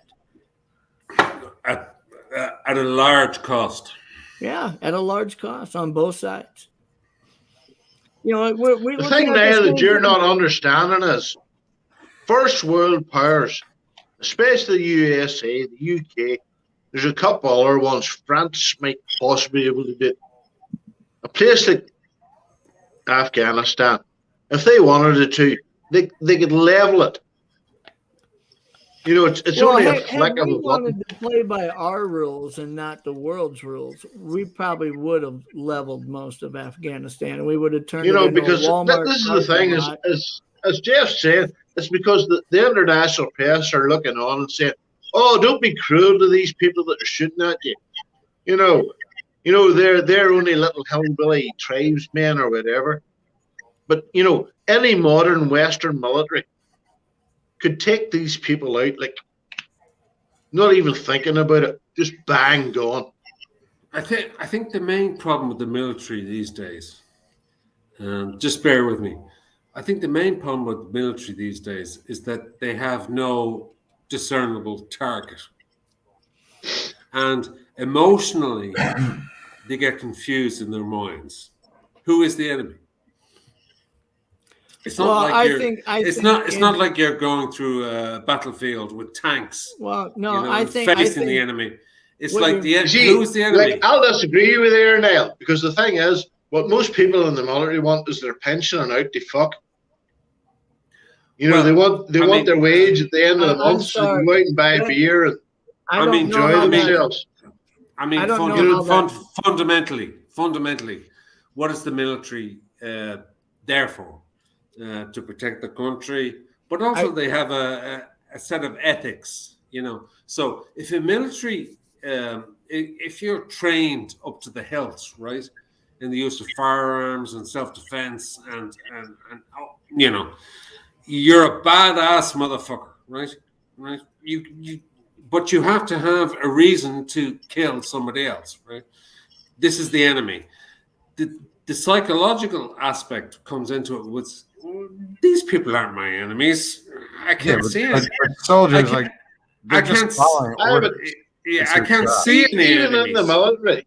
Most people aren't going out looking to kill other people. That's just the truth of the thing. People just aren't going out to do that. They're there. It's a job. They might, there's various reasons for doing that job. But I'll say this. Take myself. I was in the UK military.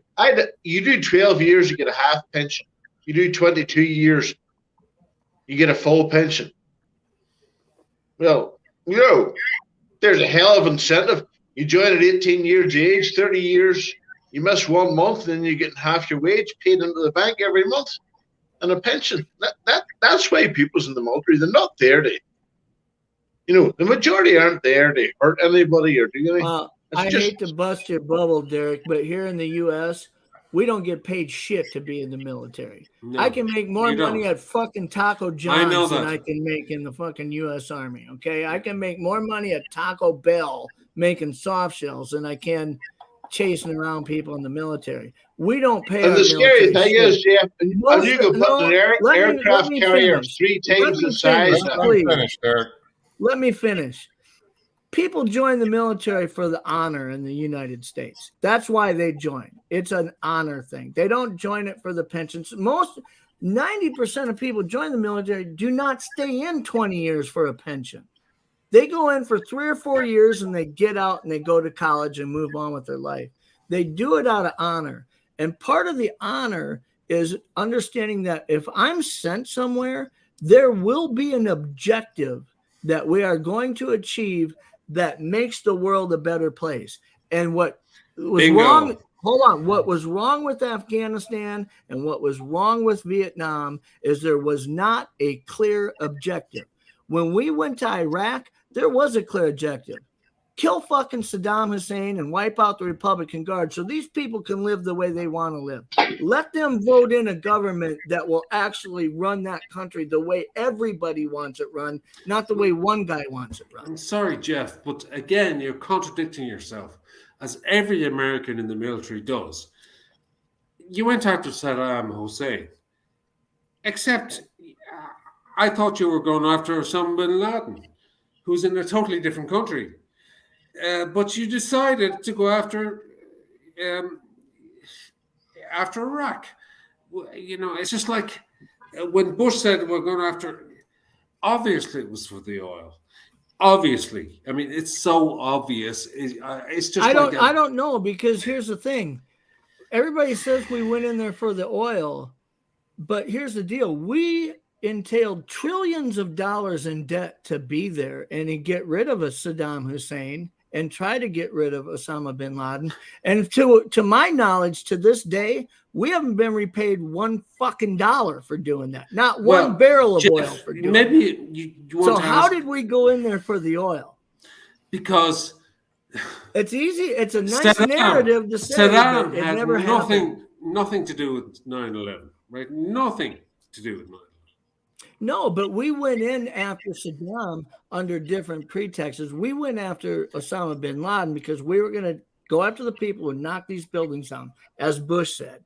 Now, was that smart? Bullshit. No, Bullshit. No, it wasn't. It wasn't smart. You were after. Well, I have to say, you wanted to cross the Arabian Divide. That's what you were doing. That's what the Americans were doing. Iraq as a continuation of Desert Storm. When the Republican Guard went back and we drove them out of Kuwait, once that country started turning into terrorists and they were pushing terrorists into other countries and running operations all over, that's when we said Saddam Hussein has to go. Okay, there was no oil to be gained from it because we never got any. And there was no weapons of mass destruction either. Don't be under the impression that we can't take out any. We could take out any country we wanted to. Of course you can. And seize all their assets and have all the oil we want. And we don't. But for some reason, everybody wants to say we went in there for the oil. Well, we never got any oil. The reason that you can't, because the eyes of the world is on the US. It's always been on the US, right? So you can't go in there and just say, you can't become like China and just say, everything this is the way it's going to be. We're just going to take over everything. Americans are much more insidious, especially in the military. They look for different resources in different countries. If they want to send in the troops, the really hardcore troops, they will do for a very good reason. And it is not to do with you, Jeff. It is not to do with your mother or your sister or your father or your husband or your military training or or your wife, I should say, or who you are, or kind of utilitarian reasons or alternate. It's not nothing to do with anything like that. It's to do with kind of slowly building an American empire around the lands that you can. Now, the Far East, and especially the Middle East, has always been a hot spot for the Americans, okay? And the Russians, and the Chinese, okay? So it's all politics, right? The brothers that you saw die in warfare, right? In the deserts of Arabia, where you should be far away from, were never meant to be there because it's all political and negotiation. Now, I'm one of these people that, 9/11 was a total inside job, right? Total inside job. Anybody who doesn't believe that is totally nuts at this stage, right? Okay, total inside job. And it was a false flag to send you guys into the areas that you wouldn't otherwise have been justifiably able to go into. And you went into there for oil, and also to extend the empire of America, right? So I honestly don't know. Name me sorry, one Neil. Middle Sorry, East Neil, that's country. bollocks. Let me name me one Middle East country that we've added to our empire. Look at Burma. in the last Folks don't 100 know a years. fucking clue. What's that's going not. on. It's not the No, point. seriously, but now, It is the if point. America and the UK You're saying wanted to shit crush that a doesn't country, have any they would do proof it. behind it. One at a time. One at a time. Yeah, Jeff, go All right, ahead. one You at a know, time. in I'm World just going to War say, II right, Jeff, in respect for World War II, every American that has done World anything War in service. I You have can't that. talk over one Now, another. in World War II, unless we want to all see in the world French-speaking German, we had to go there. Because you know why? Winston Churchill couldn't do it on his own. He couldn't. Okay? We elected to go there. The whole Japan bombing us then and us getting draped into Guadalcanal and all these islands all over the Pacific, we didn't have a whole lot of choice there. We were kind of drugged by our ear into that thing. But all I'm gonna say is this: I served alongside of British SAS platoons. Some of the baddest fuckers I've ever seen. They were probably badder than our special forces, to be honest with you. And you want to know what their intentions were? They are. You know what their intentions were on the ground? The same as ours. But I don't hear you fucking villainizing them. I'm just going to tell you, this narrative that we went there for the oil, where the hell is it all? Because we're still waiting. All the trillions of dollars we spent trying to get rid of terrorists in these countries, never been paid back $1. In fact, we borrowed money from China like idiots in order to fund the effort to get rid of terrorism. So now we owe China, and we didn't gain anything from the Middle East. So adding to our empire narrative is complete and utter bullshit. Yes, it is. So where does that leave us, right? Because China, apparently, from watching a lot of American channels these days, China is the enemy. China is the enemy. And yet, you guys are in bed together. And same with Russia and Putin. So there is no kind of narrative that makes sense. But I don't want to kind of go on about this because I don't want to piss you guys off, because I love my American friends and I love you guys and all that kind of stuff. But I do think, you know, that one thing myself and Derek have in common, from a small island, our kind of warfare is much more integrated into a small area. So we know. I think the word you're looking for going on. Brutal. Huh? Say again, Derek. Say, I think the word you're looking for is brutal. Brutal, yeah. It's local. You know the people that died, and you know the people that killed the people that died, and that's why it's so brutal. Yeah, you know, it's tit for tat and reprisals. Yes, it's your next door neighbor. It's the guy down the road. It's somebody you work with, somebody you trust. Who, you know, it's ridiculous, and they turn against you, and next thing you're getting shot in the head in front of your 5-year-old child. In a neighborhood where you know everybody on the street. This is what Derek is talking about. You know, obviously warfare on a global scale it's much bigger. You know, so it appears, but at the end of the day, it kind of comes down to the same thing. It comes down to we were talking about PTSD earlier on. All right. We've been on this for 2 hours basically. Yeah, we need to land that plane. We need to get off this because a lot of people in chat are not digging it, and I don't blame them. It's been a little, as Derek just said, it's been a little brutal tonight. I'm sorry to offend anybody. Well, let's talk about Bigfoot then. Has anybody seen a Bigfoot recently?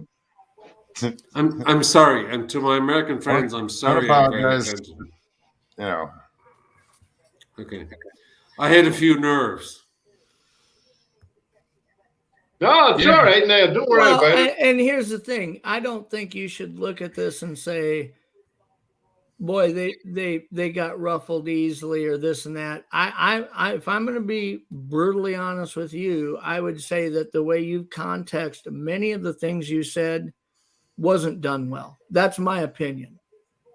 Now, I don't know. I'm not saying that's because you dislike the U.S. I'm not doing that. I believe you love the U.S. I love Ireland. You know, there's way too much for us to agree on, for us to be taking the 10% we don't and poisoning each other with it. It just doesn't make any sense. I agree totally, Jeff. No, I'm sorry if it came across that way. I can't help my personality, but I do apologize. To Mogollon, and you don't have to apologize, dude. It's, you know, I'm sorry that the chat room's gone nuts saying who's this asshole from Ireland saying all this stuff. It's usually lately we've been hitting on The subjects. only good thing is now you wear a hat, so you're easily identified as the villain, as I'm just the bald man, so I'm all right. No, listen, you know, when it comes as somebody says after last week, she says, "Well, I'll be back." And I said, well, come with me if you want to live. Now, I will say this. As somebody who works real hard in research trying to get this mystery solved, and you being a skeptic with Bigfoot, I can talk about that all day long. I'm fine with it because you know what? I go into that discussion expecting that there'll be differences, different opinions, things we're each passionate about. I love that. And I even mentioned to several people after we had talked a while ago here on when me and you were kind of debating that back and forth, you being the skeptic and me being the, you know, the believer when it comes to Sasquatch, that I really enjoyed debating with you because it was done so civilly. So what's the problem? No, I don't. I'm just saying. Mogollon, what's the problem? You said the chat room is lighting up with people. Well, they're just, it's the subject matter. You know, we don't normally. Yeah, we don't talk about depressing shit like killing each other. Hey, I'll ask you a question, Ross. Russell. Okay. Yeah. What about Stevie B? Who's Stevie B? How is she? She's good. So should I apologize or No, just no. It's what's Okay. done is done. There's nothing to apologize for. I mean, it was a conversation. yeah? It's just Look, not something that e- this channel even or with the people here are used to. Even Okay. with where the conversation went, Neil and Derek, I love you guys like brothers. I love talking to you guys. I have to love say, it when you pop on. I have to say that in the last two shows, Muggleon, they have to be the most interesting conversations. Probably we went from Bigfoot to warfare. With the most interesting people. I'm not sure what people are complaining about. Well, They can describe me as, graphic. an argumentative asshole, or I don't care about that. But it's an interesting conversation. So we can go back to I can disappear totally. It makes no difference to me. I don't get hurt by this kind of stuff. But I'm curious to know that I'm actually not curious to know, but it kind of hurts me to know that most people are against this kind of dialogue, because I think this kind of dialogue is important. Between intelligent human beings. Cultural differences, and then you have to take into account the what would you call it, the electronic or the worldwide community. They don't understand how me and you can insult each other there, Well, no, I and think it doesn't what actually mean anything. Derek, It's what just it a wee is, bit different. what it is that, in this channel, in Muggs's channel, we talk about a lot of things that people don't see eye to eye on. We share different opinions and we hash it out. The one thing we never talk about is politics. We just don't, because I understand that there are such passionate viewpoints on each side of this that it just is too easy for people to not be able to do it in a respectful way, and it gets out of hand. And Chad, it gets out of hand. Jeff. And here's the problem: you can't talk about war and history without talking about politics, and that. No, I agree with you, Jeff. I do agree with you, but out of control. I'm laughing inside that you would say to a man from Northern Ireland, we're not going to talk about politics. See, my whole life, I'm 50 next year. My whole life has been dictated by politics. Has been dictated by, and they'll back me up on this. Vote to keep the other man out. Literally. Yeah. Keep absolutely. the other man out because we don't like the look of him. And I have to say that this is interesting on a couple of different levels, and I hope Mog that you will keep this video and not delete it. Oh, I don't delete shit, dude. All right, because there was nothing political said in this entire conversation for the last hour. Now, well, I tell you, there's nothing political. I'll go to Derry tomorrow. There was no. My girlfriend lives in Derry. My girlfriend's from the other side of the house, as the man says. And do I give a shit about that? No. Yeah. And that's just all I an said, example of how far we've moved in this last 50 years. All I said, Jeff, was that, are you sure you should have been there at that time for that reason? Yeah. Is that politics? No, but I'll tell you what it is. It's a heavy conversation. We can't. It's a heavy conversation. It's very but it's I'll tell you right now. It's not insulting. It's not insulting. 90% of the people in chat aren't here for a heavy conversation like that. They just aren't. This is kind of their escape to come here. Let's talk about different things. There's a lot of humor that you'll see in most of these shows that Muggs has. And quite honestly, there's not even room for humor in a discussion like it's a heavy conversation that does need to be talked about. Shouldn't be something that you avoid talking about. It's just this probably wasn't the venue to do it. Okay. Well, if we want to lighten the mood, I'll jump in. Okay, I think Mr. Lee Threefield going to come on for the Christmas show. We need to shut us down because the chat room has gone nuts. So I'm not. No, it's all right. We can work with that. You said a few minutes ago. I flashed them up on the PlayStation to see them going past. Yeah, the conversation. What's the most important question? Is Mr. Lee Pipio going to appear for the Christmas show? I can remember. I can just imagine the comments like, "Who's this Irish asshole? Who does he think he is? I can tell you, if Mr. Well, Lee doesn't Lance come Payne, on the city here and the silly and sing a Christmas was carol, not my intention. if Mr. Lee doesn't come on here and sing a Christmas carol for the Christmas show, I'm gonna be really disappointed. But Yeah, probably a good time to else is land gonna it. probably ain't gonna happen. All right. Well, I shall talk to him nicely and beg him to come on. I mean, Joe's dipped out, but Let's Joe put it played this a way. blinder. People would rather hear about baby squatches with COVID than what we've been talking about. Fuck COVID. Just saying. Fuck COVID. I'm just saying. Anyway, Okay, well, but listen, No, if a baby squatch wants to come and squat in my flat, happy with that. But you can stick your arse with the COVID. Carry on. Niall, Derek, I want to thank you guys for coming on tonight. thank you. Oh, is that time of night? Yeah, man, we're over 2 hours, man. 2 hours ratting and raving. Last Again. call was 30 minutes ago. Okay. No need to apologize. All right. I'm sorry I pissed people off. What did I That's just kind of what I do as a living. There's no need to apologize. I just read a lot. I understand history. It's all good, man. So stop apologizing. All right. Okay. Did you enjoy yourself? Sorry, Jeff. Oh, Jesus Christ, I could go on for the next 6 hours, but you have to deal with the chat room, Mog. So And that's up to you what now my from show now is on. about, is the chat room. So they can say whatever they want about me or Derek or whatever. These two are. They're not saying anything bad about me, but you're fucked.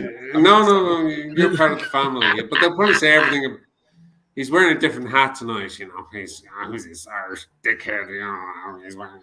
He doesn't understand. He's insulting everybody. Nothing to do with being Irish or anything else. It's the conversation. It's just It's just, like Jeff said, it is a deep and heavy conversation. Yeah, And it's just like if I come into a chat room like this, I'll leave it at this, right, Mo? Right?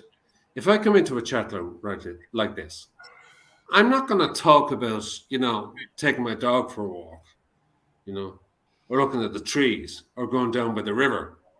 I'm going to talk about if I come into a chat room at this time of night, the only reason I joined this chat room is because you were talking about PTSD in a military context. And this is something I know because I've read about it, because I understand it. And all of a sudden now I'm the enemy because I followed that rabbit trail. I followed that rabbit trail. I just said, hey, yeah, I understand that. Now, so what you're happened? not an enemy. I enjoy chatting to you. I'm in a Don't get me historian. wrong. It's good to simple hear as a different opinion. Don't worry about that. Okay. There's no harm, no foul. Okay. Oh, listen, man. Okay. That Anytime, would be an any day. American term. It's all good. I'll let you go. Okay. You have a good rest of your evening. Well, I shouldn't say. What time is it where you're at? It's oh Jesus, I don't want to even tell you. Back It's screen like now. in the morning. Back screen now. It's fucking after 11 minutes past 5 in the morning now. Yeah. Clown. Well, go make some breakfast. You see, the only reason he's here is because of me, And these two No, Irish guys. I was here before. Don't be saying that. Long before. Monkey wanker. No, I mean now. The only reason you're here now is because of me. No, I'm here now because I like dogs. Usually I can't I don't have the stamina to stay up till fucking 4 in the morning. But I've been watching Moggs for years. Or well, not years, but since he started. And I enjoy his carry on. No, don't get me wrong, Neil. I enjoy you too. You have a lot of wise things to say. A lot of good points. You put them out. Apparently not. Apparently not, because all I do is piss people off. But anyway. Well, the thing is, Well, if there's nothing Mogs wrong with doesn't- that. That's what YouTube's all about. if Mogs doesn't land this plane, it's going to be 4 a.m. here, and there's a 6-hour time difference between you guys. The best thing about Mogs, and I've said this before, I said this right back to the 168. I was like, right, there's a Bigfoot over there. Hold on, I'm going to spark one up and smoke one before I even ever near the bloody Bigfoot, you know, because he was that casual. And that's what I love about this channel. Okay. And there are good people on here. Like, just there's good people. Of course there's good people. Of course there's good people. You know? And the next time, you know, we'll start up at the Crusades and we'll start with, you know, with where, you know. My Probably God. not. Do you really Unless want it's to a go down that crusade of road? Bigfoots, I don't think they're going to. Yeah, you saw a UFO? I want to hear about it. So Yeah, don't, well, you know, that's what we're about here. We're more of the fringe. We're, you know, there's been conversations that have gotten, you know, people like Jeff was involved in one recently talking about snow machines. You know, we go anywhere with these, but Polly this comes No, on. that's what I love about deep- this channel. deep It's just, subject, you know, anything goes. Paulie comes on Now- and tells us how he stuck a bottle rocket up a cat's butthole. I mean, you never know where it's going to go, you know? Now, just before I leave, Moog, correct me if I'm wrong, but I think I joined the chat room when you guys were talking about PTSD in the military. I don't recall anybody mentioning PTSD. Well, you were talking about Derek was talking to Jeff about the kind of contradictory aspects of warfare, and the kind of Derek is in the Navy and Jeff is in the Army, and so it was a very military kind of, so nothing to do with ufology at all. So, you know, I didn't start this No, conversation. I'm not. I'm just saying, but that's how it started off. But it didn't have to go in a direction it went. You know. Yeah. I don't want to jump your shit, Kyle, but Doesn't with the matter. greatest respect, you know, the Irish Free State, as we insultingly call it from up north, doesn't have a big military. You know, they don't. Exactly. Well, apart from that time in Africa, you know, which we they did have very one. well. I think we have one boat, you know, and about 50 volunteers. Oh no, you've more than that. You have about 7. I made a potato I was cannon on- when I was a kid. There's a funny story I haven't told you. I was on the flagship of the Irish Fleet one time, 18, and I was the Battle Atlantic celebrations in Londonderry, and I was out and I was pissed drunk, full out of my head, and I came past the 18, and I thought, right, fair enough, I'm going to get kudos, I'm going to get a drink in the 18. So I went up the fucking gangplank. Out steps out the QM. You know, there's always a QM on top of the gangplank. Says, what do you want? I flashed my Royal Navy ID, and I says, I'll tell you what I want. I says, I want a fucking pint of lager on the flagship of the Irish Fleet. And she looked at me, and she just lifted the phone. She says, send somebody up from the mess. We've got an idiot here. But I went back down, got me fucking drink on the fucking flagship of the Irish Fleet. So I'll not fight with anybody over that. People in chat have been asking, like Mr. Lee. Are we still live? Yeah, we are. He I wants to thought we know were about backstage. No. It was that last pint that made you think that. What do you guys know about the Fae, the fairies, the leprechauns? Okay. Stay away from them. Okay. Are you saying that you want to continue this conversation? Well, somebody Because- said they wanted to hear one Faye story before we leave, and it'd probably have to be like I'll tell you a story. a 5-minute. I'll Faye tell you a story couple of rather than stories. 5-hour Faye story. I'll tell you a couple of stories literally from my experience. Whenever I was a young fella, I'm 50 now, so we have to work back, late 80s. At the time in Ireland, and Niall will probably back me up on this, the tradition was to build bonfires for Halloween. You know, light a fire, wish. And there was a young people lived in a certain house. They wanted to be edgy, and they thought, we'll do a Ouija board. So they made up a Ouija board and did all that bollocks. And I was there. I didn't take part. They did it in the shed belonging to the house. But a week later, well, sorry, jumping ahead. Apparently, they talked to a young person that had died in a fire. And the youngest child of the family, a week later, pulled a splinter out of the fire and set fire to the house. Burned the house down. Like, I've seen the house. The house was burned down. That's a good one. Somebody was talking about earlier about, no, I think it was in Thomas Sheridan's stream about,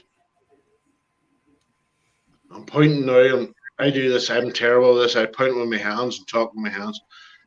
You know, mildew in the corner, but he was talking about in Ireland, there's a tradition the demons hide in the corner of the house.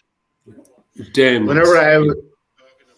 Whenever I was growing up, I went to the grammar school in Limavady, and there were 3 bungalows in a row.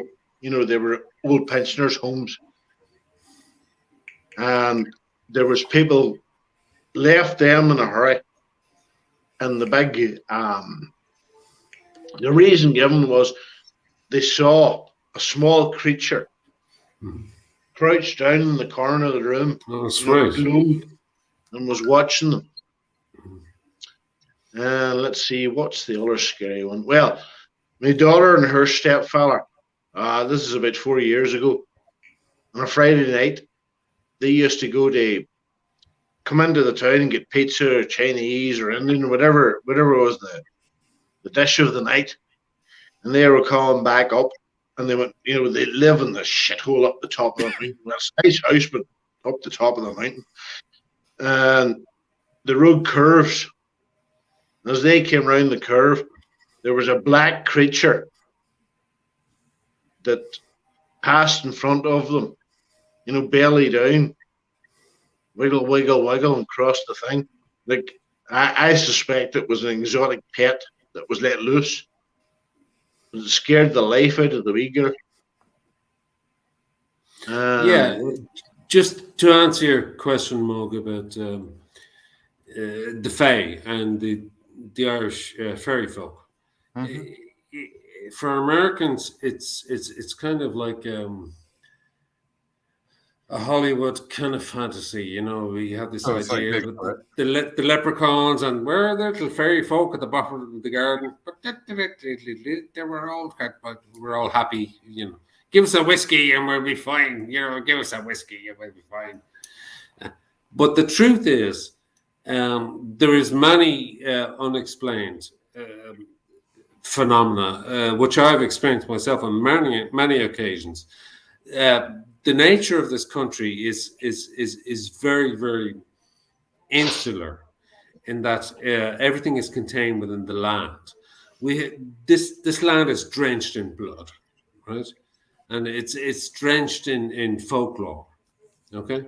And it's also drenched in reality-based. So for your person who asked the question, folklore is extremely important to us, but it's also very real, because it's not just based on ridiculous Hollywood stories.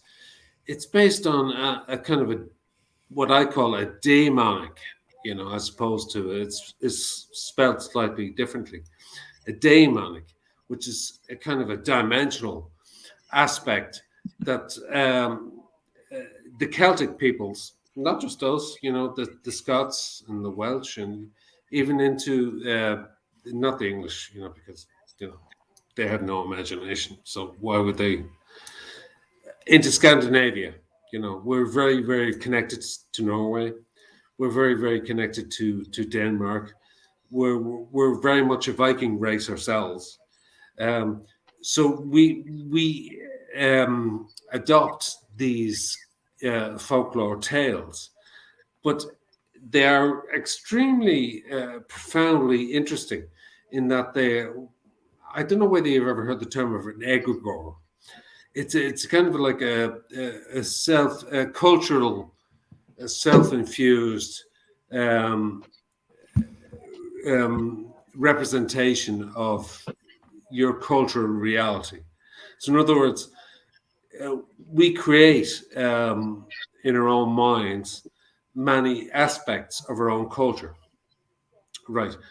This sounds a bit wordy and all the kind of stuff, but I mean, for example, when I was a child, I lived in rural Ireland, right? And I used to live beside a couple of large fields.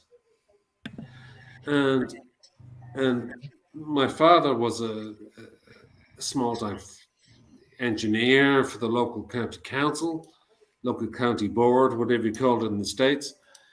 And my mother was a housewife. It wasn't a very happy environment. We had no money. I was pissed off because I wanted to become a musician and an artist, and I just, yeah. And then all of a sudden I wandered into the field because I walked through this gate and I couldn't find my way out for hours. I said, the gate is there. I just walked over here to the tree. I came back and the gate was gone, and I was like, and then I heard all this whispering and kind of strange sounds. And it was kind of like comforting, but a bit scary at the same time. And I couldn't find my way out of the field.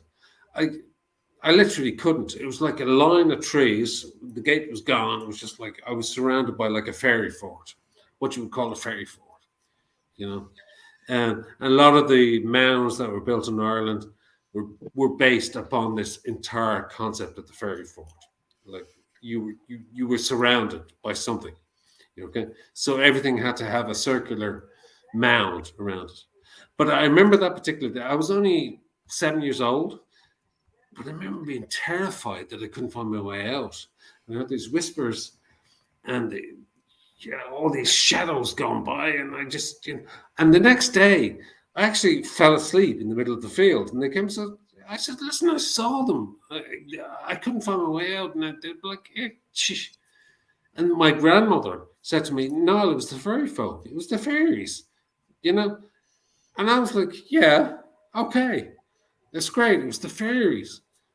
So I asked my grandmother. I was extremely young at this stage, right? I was very inquisitive. I says, what did they do?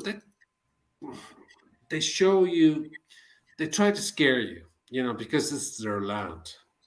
They live underground, They live underground and they try to scare you, Sometimes it scares children. They shouldn't do that because, but maybe they're trying to do it for a reason.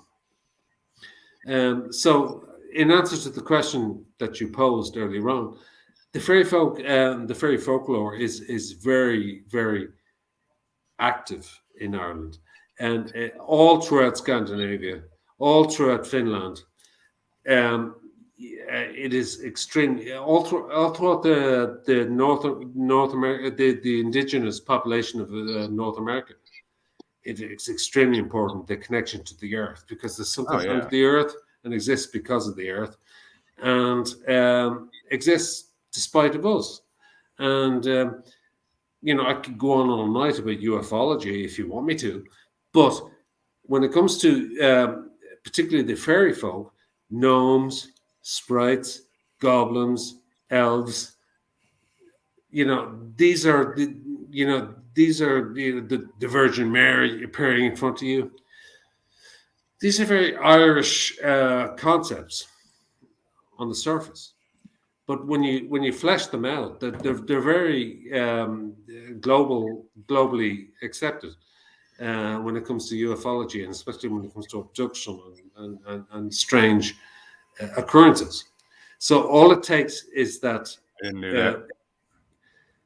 All it takes is a cultural difference, So that's all I'll say now. Yeah, it was, people wanted to hear a little bit, about that. So thank you for sharing that. Again, it's a topic we don't talk about much on here with the Fae. Yeah, no, we don't. Well, they're actually called the shill. You know, you've heard of the banshee. Mm-hmm. Yeah, it's like the wail of the banshee is like it's like the wail of death. You know, it's like when somebody dies, you have this wail of the woman in the distance. You know, draped in a dark cloak who just wails for the departure of another soul. We have all of these myths, you know, but some of them are, you know, based on reality because I come from a small island. The aspects of these cultural differences become much more magnified, you know, whereas in America it's spread out, you know. But I would say that we have a lot in common. Some of my best friends from the States are Native Americans, naturally enough, because they're quite spiritual in nature, you know.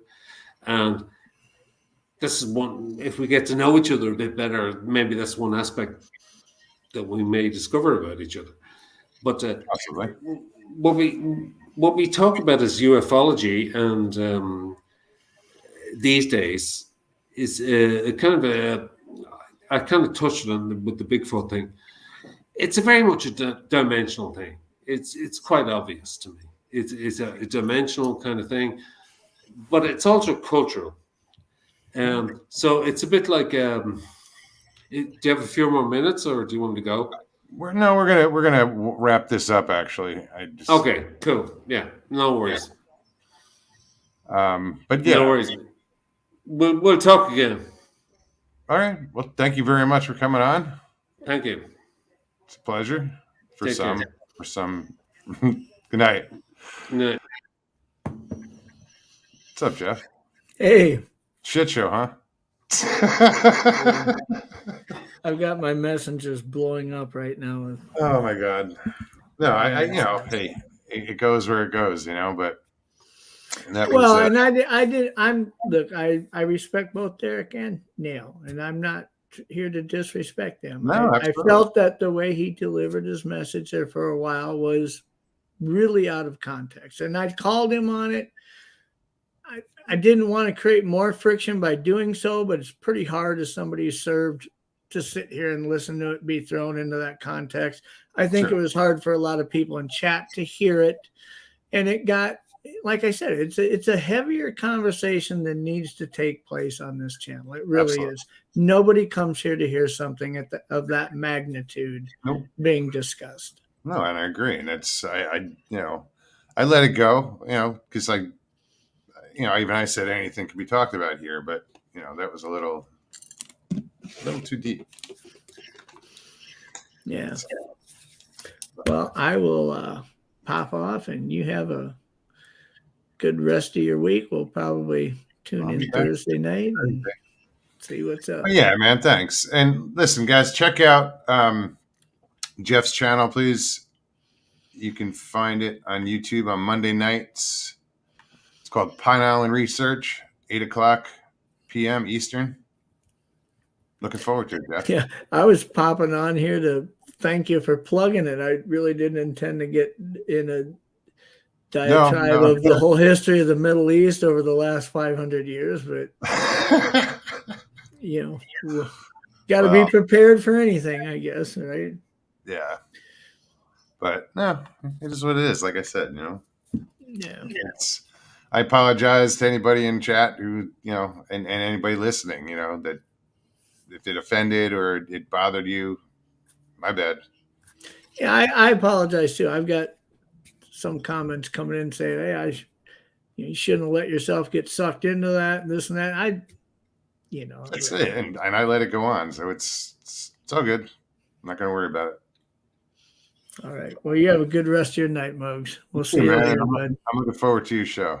Yeah, it'll be fun, and I hope people see value in it. You know, I wouldn't. I said over and over. I've said it to you over and over. The last thing the YouTube community needs is another goddamn Bigfoot show. Oh, Right? it's a different perspective, though. That's what I'm trying to do, is come at it from a little bit more of a nuts and bolts approach rather than the entertainment or shock value approach, So, and that's, we'll see how it goes. That's more fascinating than the shock value.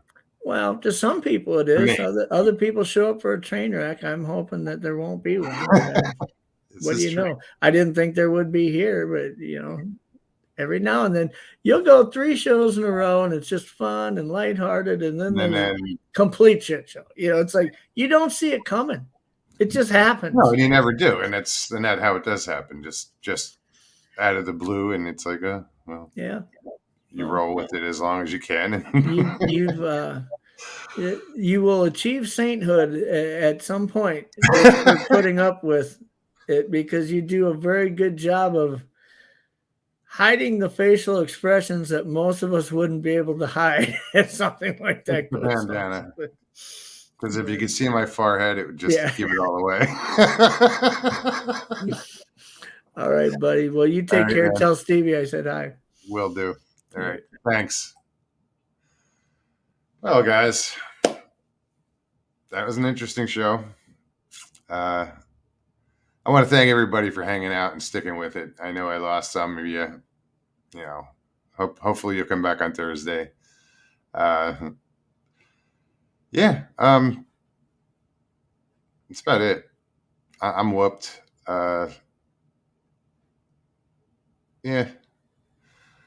Anyway, you guys, thank you again, everybody. If you enjoyed the show, even if you didn't, thumbs up, thumbs down, it all counts. If you're new to the channel, hit that subscribe. We'd appreciate it. The more the merrier. Also, if anybody wants to donate to the channel, you can hit up on top of the page in the banner. There's the PayPal link in the bottom right hand corner. Also, I'll put the link in chat in the description of the show. But anyway, that's enough of my babble. Thanks again, guys. I will see you in 2 days. Peace and God bless.